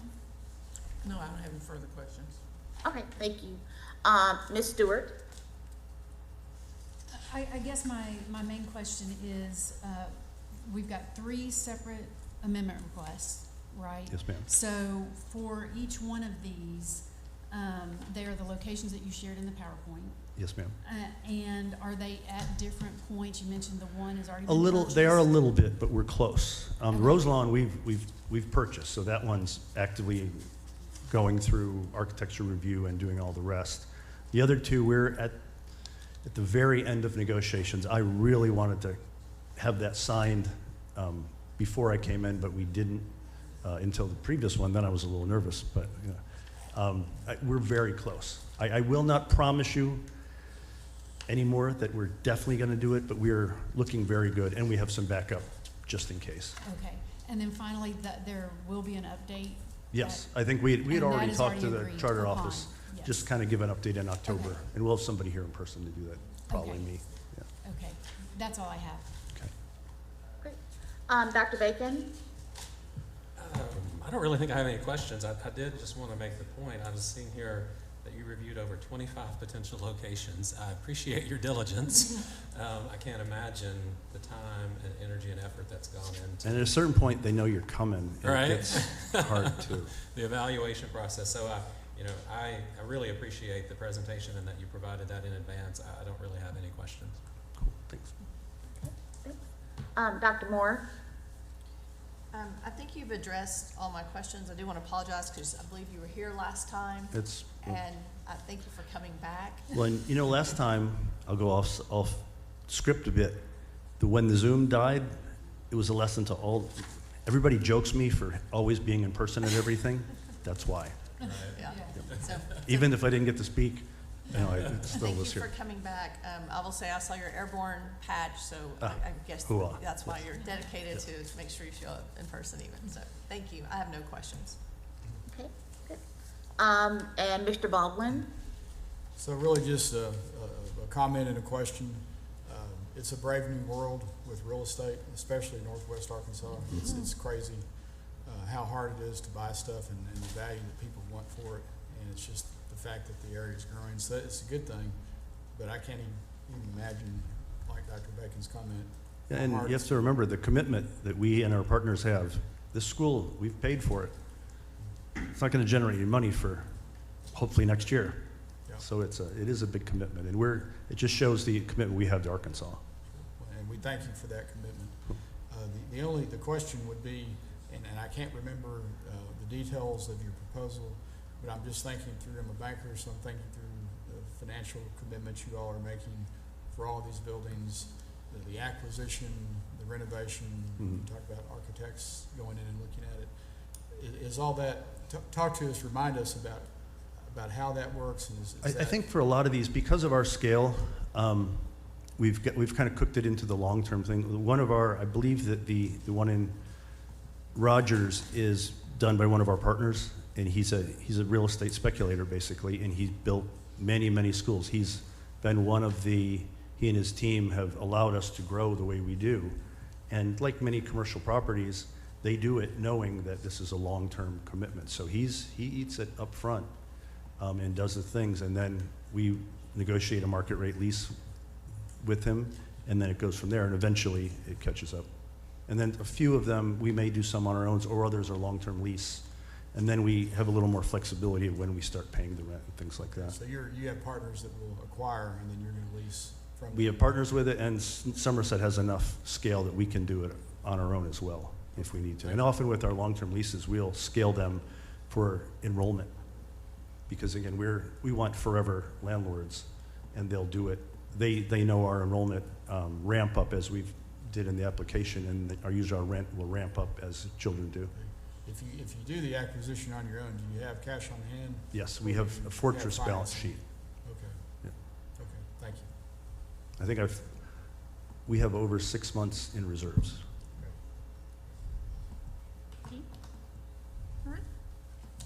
So question, so what I believe I heard you say is that you have secured some locations, you're still looking for others? One, we have absolutely secured one, and we're in final negotiations with 2.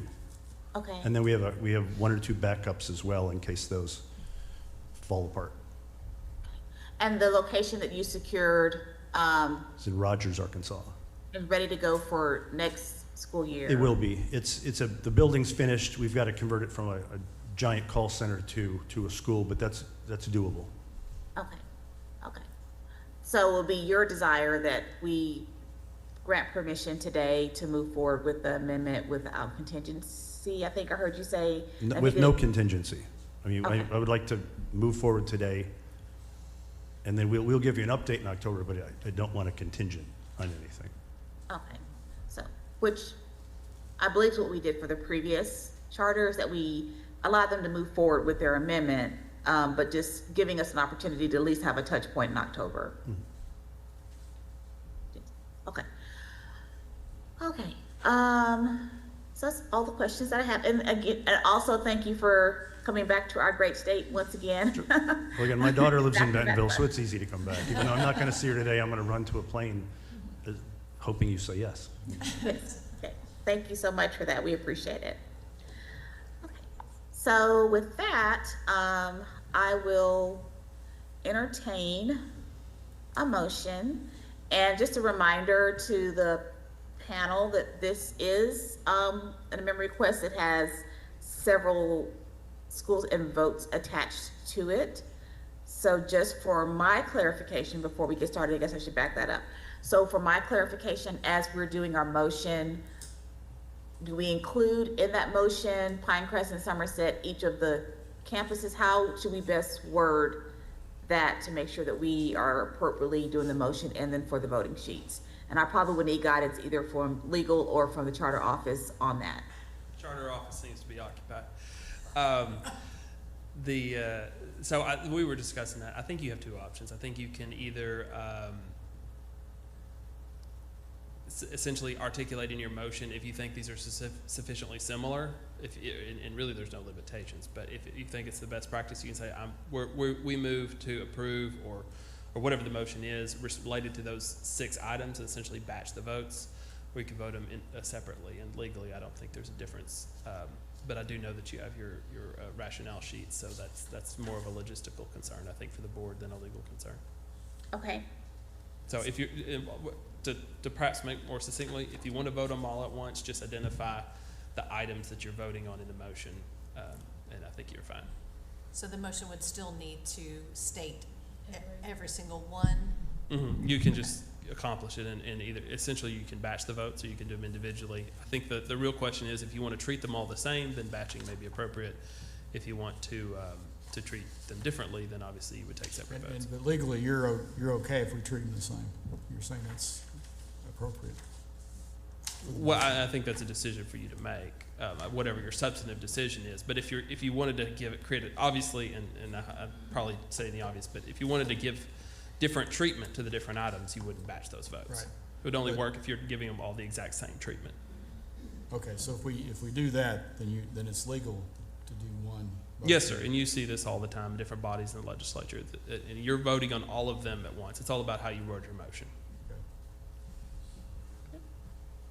Okay, so with that further explanation of how a motion should be made, I will now entertain a motion on Pinecrest and Somerset's request to defer opening of their charter for 26-27 on the named campuses, on their 6 charter campuses that are located in Bentonville and Little Rock. I'll take a stab at that. You're so brave. Okay, I'd like to present a motion that the request for extending the opening for Somerset Little Rock Middle School, for Somerset Academy Bentonville Elementary, and Somerset Bentonville High School to be granted. The request of the charter agency be requested. There's some more. Is some more? It's not all of them, yeah. It's all of those. Should be 7 altogether, I think. Okay, well, as well as Somerset Little Rock Elementary, Somerset Little Rock High School, and Somerset Academy of Bentonville Middle School. I think that's it.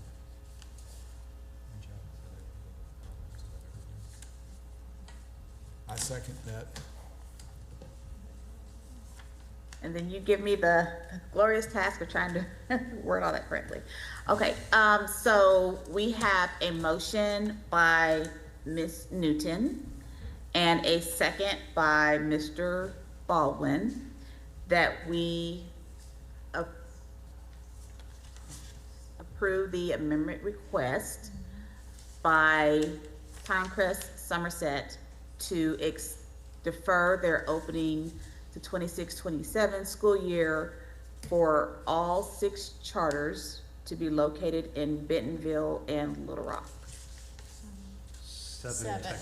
7.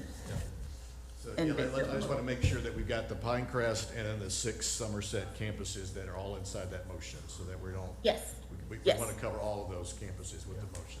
So if I'm looking at the agenda, I see, let me read through this so we answer your question. Pinecrest Fayetteville is the first item. So B and C, C 1 through 6. Yeah, Yes. 3 2B, and then Somerset Academy is next. And then Somerset Bentonville High School is next. Somerset Academy Bentonville Middle School, Somerset Academy Bentonville K through 5, and then Somerset Academy Little Rock High School, Somerset Academy Little Rock Middle School, and Somerset Academy Little Rock K through 5. That's correct. So according to the action agenda, if you wanted just to kind of help that, I guess, make it a little shorter, so you don't have to say all of that. Basically, it would be on the action agenda 2B, C 1 through 6. Correct? Isn't that right? Yes. Yes. Okay. Okay, so we have a motion, we have a second, we've heard an explanation. Is there any further discussion? Will we have to give an explanation on each of the 7? Just one, okay, all right. Is there any further discussion on the motion? Okay, hearing none. All those in favor say aye. Aye. Any opposed, nay? Okay, very good, motion carries. If you'll please go to your voting sheets.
So I know that we're all trying to get through the various tabs, but it's, from my understanding, legal or charter can correct me, because of the way that we did the motion and we voted in batch. So when you provide your response to your voting, then you can respond in batch so we don't have to go through each tab.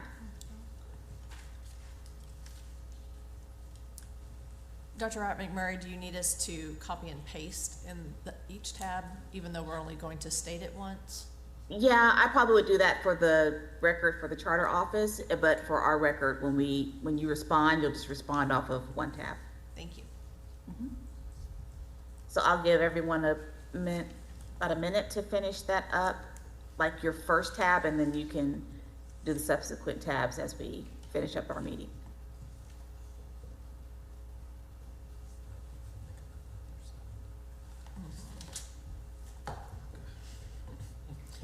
Thank God for copy and paste.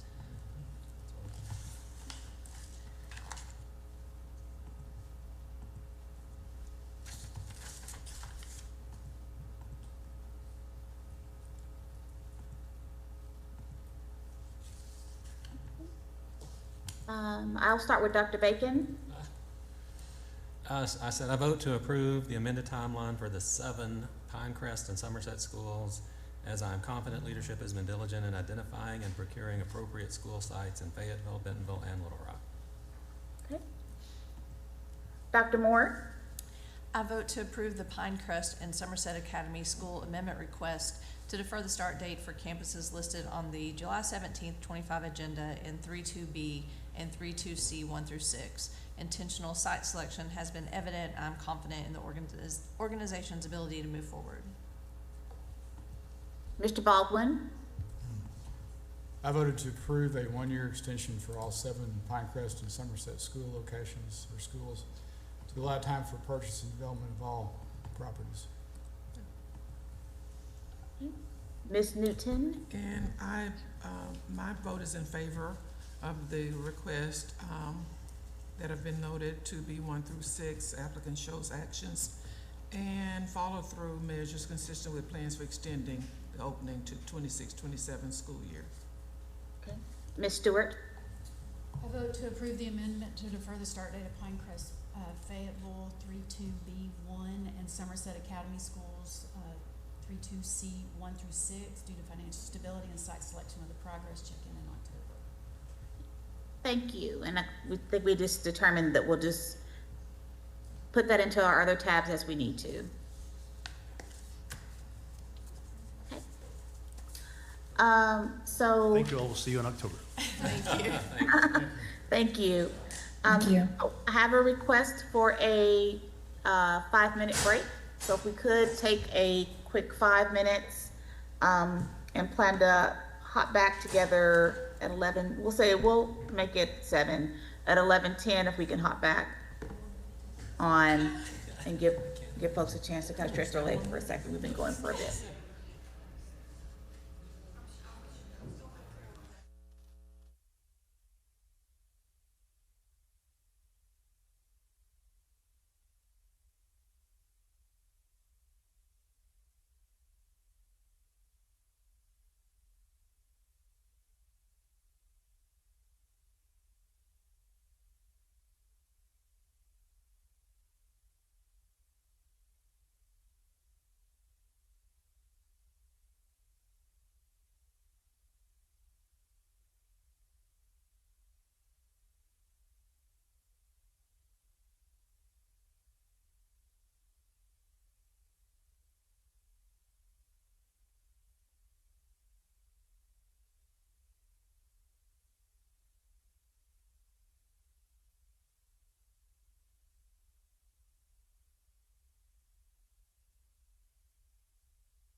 Okay, let's go ahead and resume our meeting. It's 11:10. With our next agenda item, this one's going to be a bit easier. So the next item on our agenda is the district conversion charter amendment request from the Academies of Rivercrest. So Dr. Smith, if you'll please come forward and provide more detail on the amendment request. Yes, ma'am. Welcome back, panel. Daryl Smith, Department of Education. Getting close to the end of our action agenda. So the next item on our action agenda is actually the Academies of Rivercrest. They are making a request to combine some grade levels into an existing building as well and make a name change to that. This is a conversion charter, so the rules change just a little bit because of just the way they're set up in the state. This request would have just kind of come through an LEA change request, but since it came in after June 1st, there is a rule that requires them to come before this panel and get an affirmative vote for them to do that. So without any delay, let me introduce Chantel Raper. She is the school leader at the Academies of Rivercrest. Okay, good. Okay, great. So before we get started, all those giving testimony today on behalf of Academies of Rivercrest, please stand and raise your right hand, including those on Zoom, okay? Do you swear that the testimony or statement you are about to give us is the truth, the whole truth, and nothing but the truth? Yes. Okay, all right, thank you. Okay. And did we get a yes online? I'm sorry. Yes. Okay, all right, thank you, okay. So, good afternoon, Chantel, how are you today? Ms. Raper, how are you today? I'm doing Very good. well. I'm doing well, Sonia. How are you doing? Great. Very good, very good. Great. So if you want to begin your presentation. All right. So, yeah, good morning. I'm Chantel Raper. I serve as Assistant Superintendent at Rivercrest School District. Our superintendent, Mike Cox, is online. We have just a very simple requesting a LEA reconfiguration just to simply unify our current 2 LEA structure to a more practical single 712 LEA. This change reflects how we already operate and will just simplify accountability, improve access, and better serve students. We're also requesting a name change that better reflects our school. We've provided a handout with bulleted points, and so if you have any questions about that, I am happy to answer those.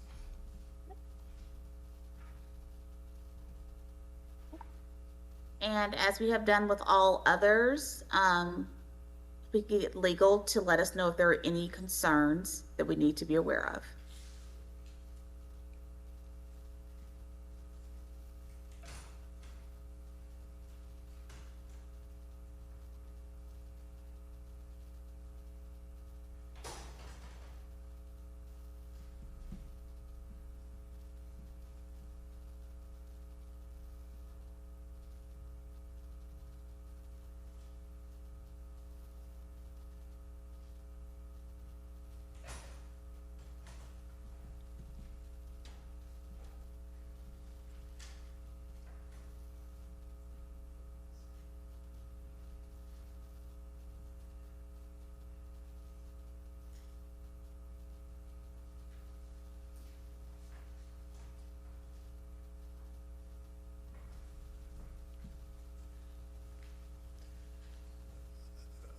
Mr. Schultz is is not available at this moment.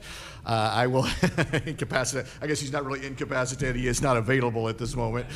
We'll put it that way. And I certainly don't want to speak for legal, but again, doing the legal review with him, I don't believe there's any legal issues related to this request. Okay. All right. And he can speak for himself now. I apologize. I know we've been trying to do multiple things today, and we're a little shorthanded, so I do apologize, and I adopt the statements of the department. We don't have any concerns. All right, thank you so much. Okay, so with that, I will go to the panel. So, Mr. Baldwin, do you have any questions?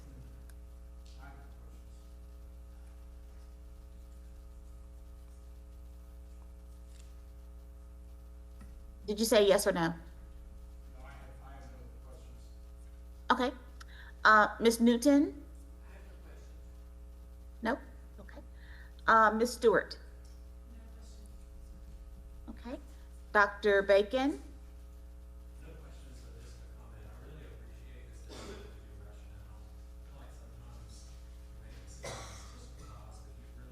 Some very specific reasons why this is the smart move for your district. So I appreciate you all taking the time to do that. Thank you. Thank you. Dr. Moore? No questions. Similarly, I just want to commend you on this, especially as we're moving to the new diploma pathways and redefining acceleration. I think you've opened up a lot of opportunities for your students. Thank you. And I will say that Dr. Moore stole my comments, so I won't have to repeat them. But thank you so much for kind of being a little bit forward thinking on this and taking the opportunity. And we appreciate you coming down and being in front of us today to be available for questions. Thank you. Okay. All right. So if there are no further questions from any panel members, then I will accept a motion on the amendment request on behalf of the Academies of Rivercrest. I make a motion to accept the request for the Academies at Rivercrest for an LEA change, a name change, and consolidation from 2 schools, 7-8 and 9-12 to 1 school, 7 through 12. Okay. A second. Okay. So there's a motion by Ms. Stewart, a second by Dr. Moore, that we accept the amendment request on behalf of the Academies of Rivercrest. Is there any discussion on the motion? Okay, seeing none. All those in favor, please say aye. Aye. Okay, any opposed? All right, motion passes. If you'll please go to your voting sheets.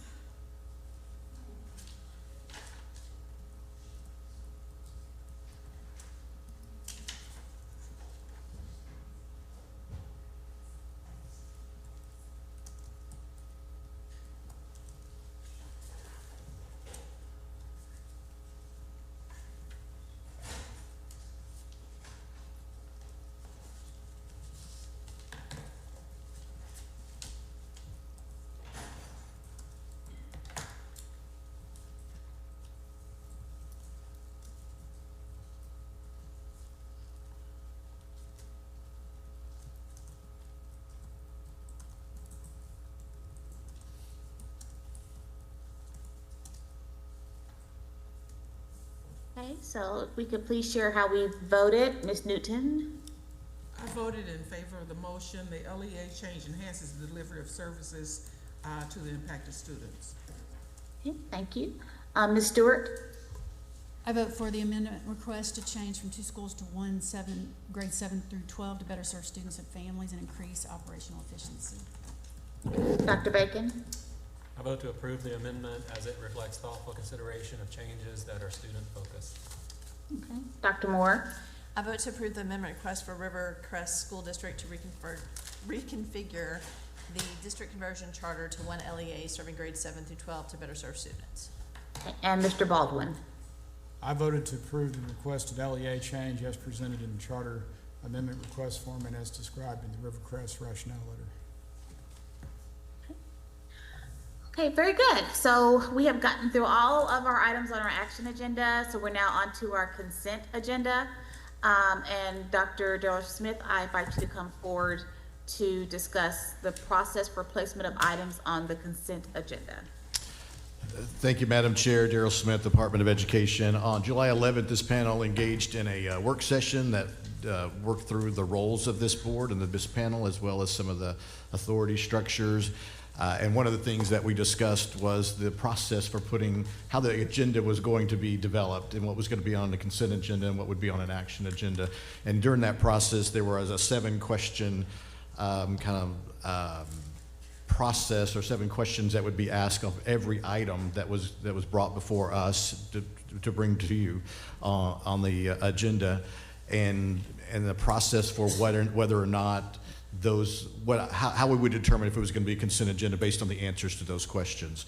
And at the conclusion of our work session, we agreed that we would bring it before this panel as an official to approve that process, so that we were all, again, would be very clear on how we were putting together on the consent agenda. Just as a reminder, there were the 7 questions, and you can see in your packet how they would be, how the answers would be to those questions. If any of those answers are either yes or no or not go against that, it would automatically be pushed on the action agenda. Or if any committee member had a concern about the request, then it would automatically be put on the be put on the action agenda. So at this time, we're just asking for your vote to approve the process that we discussed and during the work session. Yeah, and so I need to correct myself. We had one more item on the action agenda. I guess I was getting a bit excited that we're going to move off the action agenda. So that is our last item on the action agenda is for us to vote on the process for placement of items on the consent agenda. And I know that legal is so thankful they don't have to come forward and make any comments on that.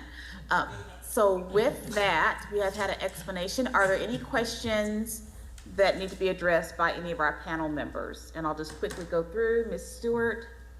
I have no questions, but I appreciate this clarification. Yeah. Dr. Bacon? I have no questions. Thank you. Dr. Moore? I just have one clarifying question that I know it would have been really handy if I'd had it the other day. But as I read through this another time, even though I already had gone through it, just on number 4, which says, has the office received parent, staff, or community feedback or objections? I can understand that if there were objections, then it wouldn't be on the consent agenda. But what if you just received positive parent, staff, or community feedback? I mean, Yeah, I guess it would be for negative objections. yeah. So just maybe through that lens, because if it was Sure. positive feedback, because you could receive feedback. Absolutely. And it might be good. Absolutely. But that wouldn't need to. Thank you for the clarification. So, Yeah, just we'll put put that that on down. our clarification Okay. as we move forward. All right, that's Absolutely. all. My only question, thanks. Mr. Baldwin? I'd like to thank the team, ADE team, for putting this together. I think this is well done, and I think it's going to be very useful for all of us. And Ms. Newton? I voted for the amendment. Matters of consideration of efficiency by panel members is greatly enhanced by this request. Okay. Well, we were just taking questions, but but at least we've gotten that part out of the way when it's time to share your vote. Oh, I'm sorry. That's okay. No, I'm sorry. Hey, I feel you. I was already down to the consent agenda. I was off of action. Well, I have no questions. I understand. Okay, very good. So with that, and I will just echo that I greatly appreciate the charter office for taking the time to meet with us and walk through that process and then kind of give us a heads up of what's coming. I can see that you guys are committed to and are moving in a direction of wanting to be more efficient and support us in what we do. So I do greatly appreciate that, and I don't want that to go unnoticed. So with that, are there any additional questions that need to be addressed? Okay.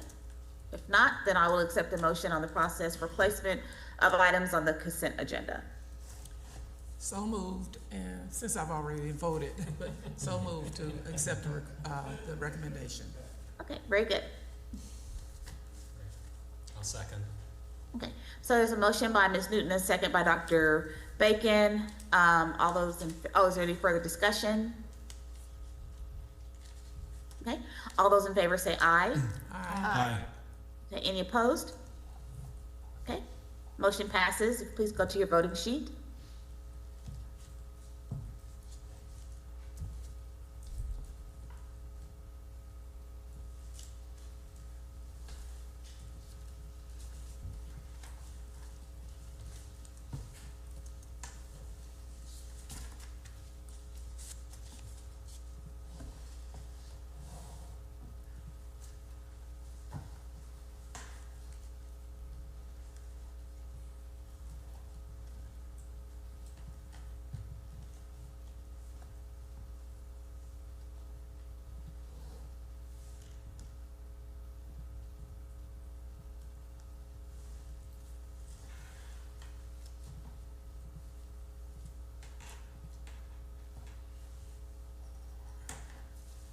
Okay, so Dr. Bacon?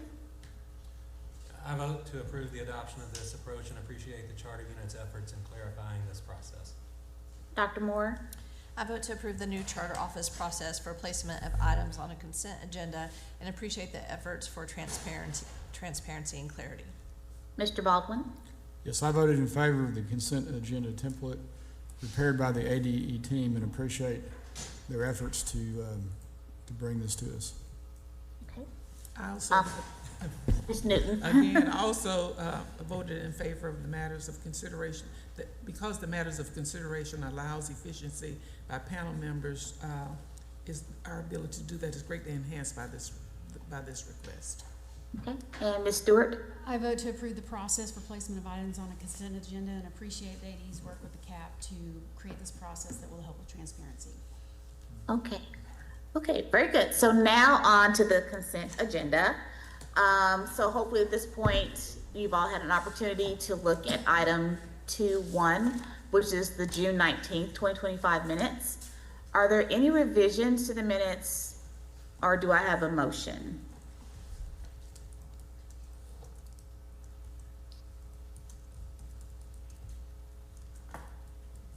I move to approve the consent agenda. I second. Okay, there's a motion by Ms. Newton, a second by Dr. Moore, for us to approve the consent agenda, which includes the June 19th, 2025 minutes. Any discussion on that motion? Okay, hearing none. All in favor, please indicate by saying aye. Aye. Any opposed? Nay. Okay, very good. Motion passes. If you'll please indicate on your voting sheet how you voted.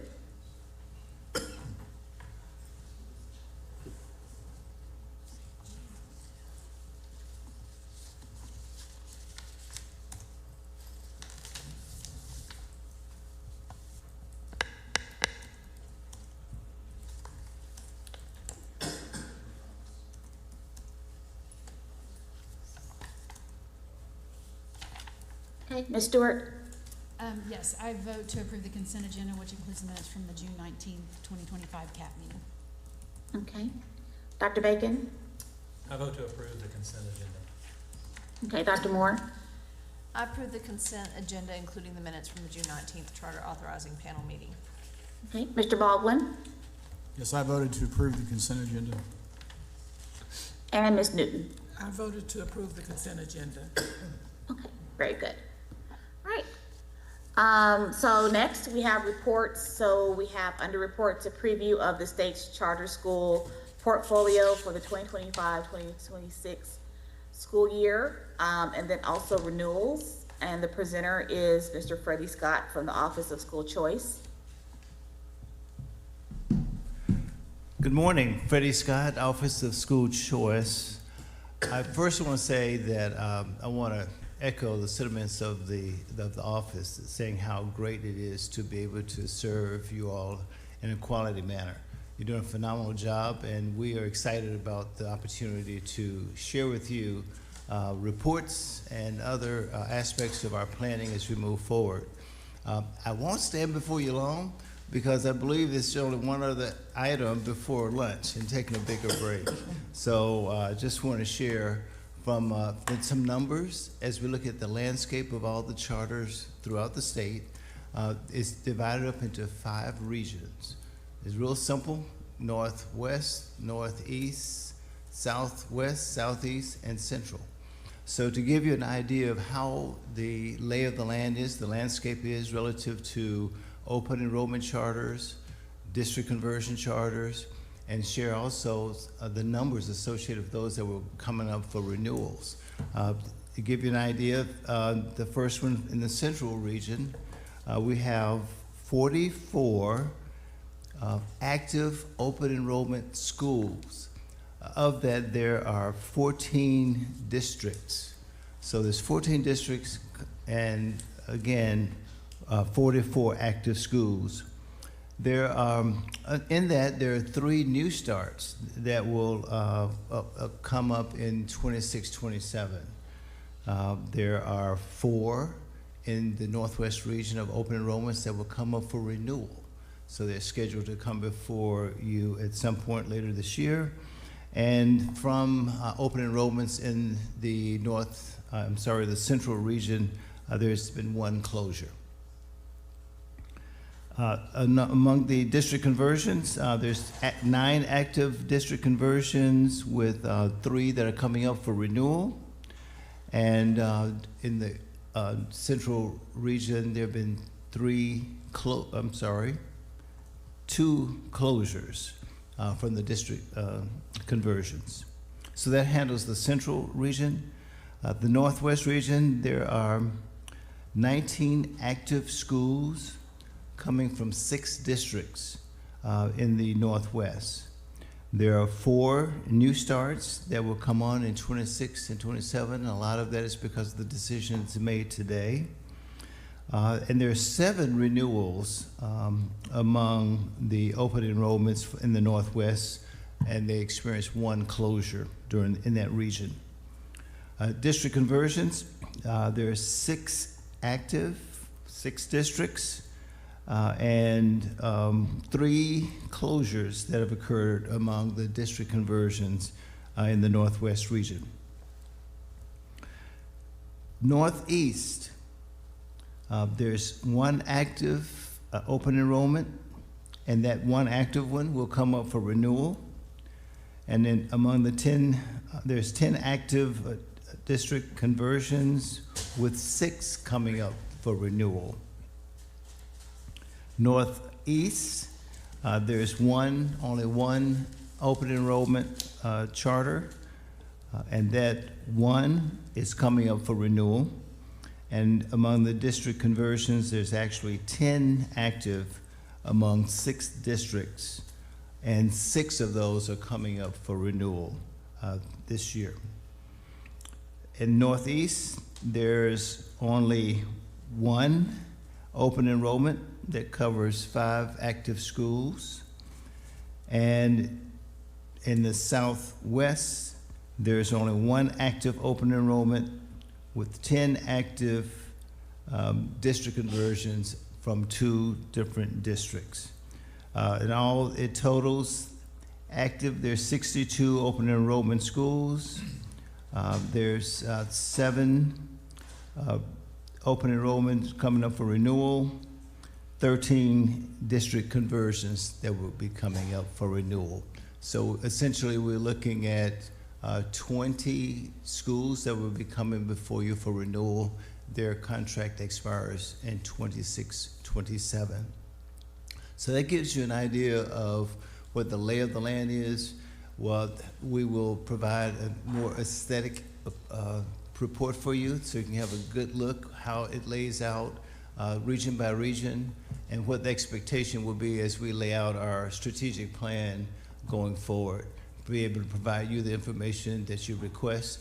Also, considering we're making plans to have some targeted areas where we have CAP meetings in some of the other regions, it may help in making some of those decisions as you look at not only the names of the schools, but also their renewal dates of their contracts. So that represents the landscape of the charters regionally. If I entertain any questions you may have, otherwise we'll see a more dynamic report in the future. Is there an idea of how those will be scheduled in quarters or so many per month or no more than? How many? On a given day. Okay, the renewals, how are they scheduled? Are they scheduled by the date that they were approved, or looking at the school, certainly before the next school year if it expires, I guess? Yes, so the renewals will be a different approach in the past. We're focusing obviously on performance and performance framework.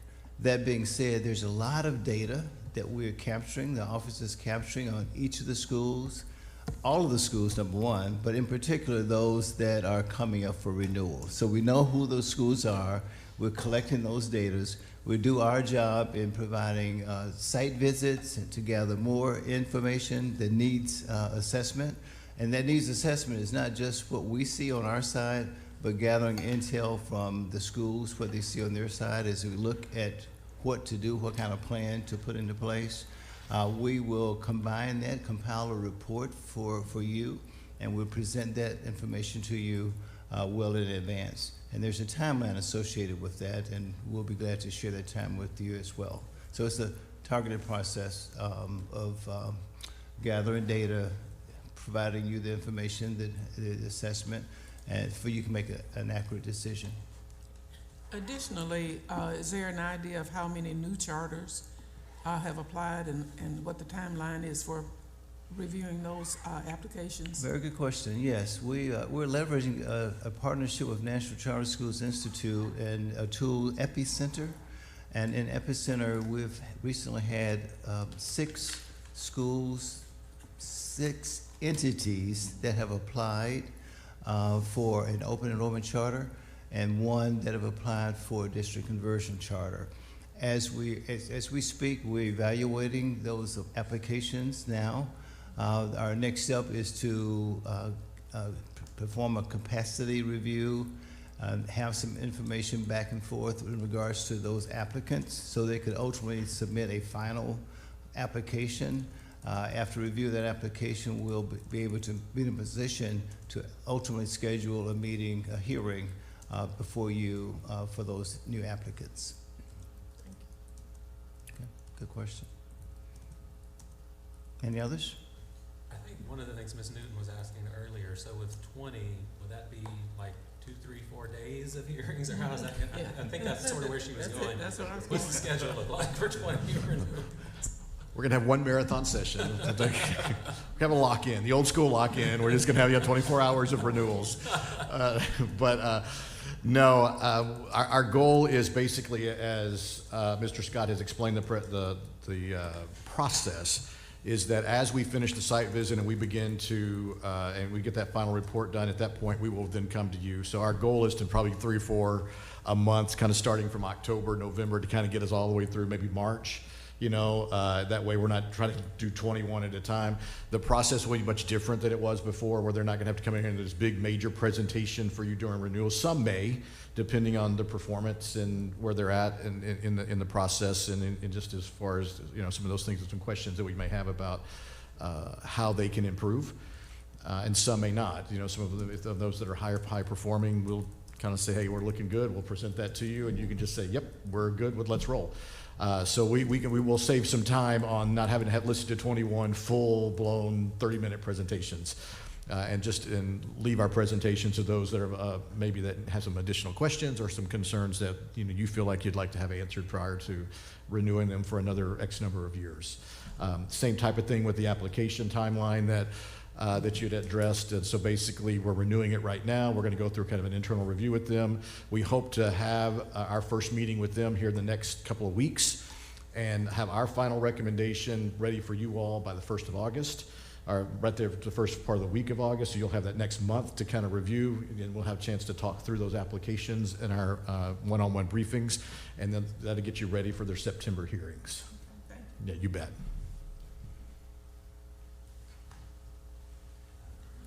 You're muted. Sorry. Okay. Are there any other questions for Mr. Scott? Thank you so much for that data. Is there any chance that you could share that with us via email? Absolutely. Okay. Because I heard it, it was great, but now I couldn't tell you anything that you told me. So Yes. it'd be great just to look at on paper. Certainly will. Thank you so much. I really appreciate your work on that. Thank you. All right. Any other questions from any panel members for Mr. Scott in regards to his report? Okay. Well, thank you, Mr. Scott, so much for putting that together. I greatly appreciate it. And we're looking forward to sounds like a busy year. So good. So it looks like next on the agenda we have public comments. Are there any public comments that we need to address? There are No? not. If you can't hear me back over there, can you? There are no public comments for today's meeting. All right, thank you. Okay, so if there is no further business, I will entertain a motion to adjourn.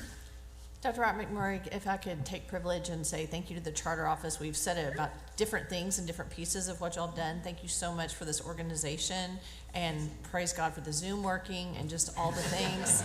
And special appreciation to Mary Perry for all that you've done to provide information to us. This was just so very helpful, and the organization is much appreciated. Thank you. This really is great to have this book. I know that takes a lot of your time, and y'all are very busy with so many other things going on in your office, so thank you for that. Yes. That's all. Yes. And especially today that I had to chair from a distance, I do greatly appreciate that Zoom was able to allow me to be a part of the meeting today. So thank you all so much for hearing our concerns and our questions and being responsive to that and supporting us in this work. So I do agree as well. Thank you all so much for all that you are doing to make sure this process is efficient and effective for all. So if there is no further business, I will entertain a motion to adjourn at this point. Motion to adjourn. Okay. Second? Okay. So I have a motion by Dr. Bacon and a second by Edie? Ms. Stewart. All those in favor indicate by saying aye. Aye. Okay, ayes have it. We stand adjourned. Thank you guys so much. We'll see you next month.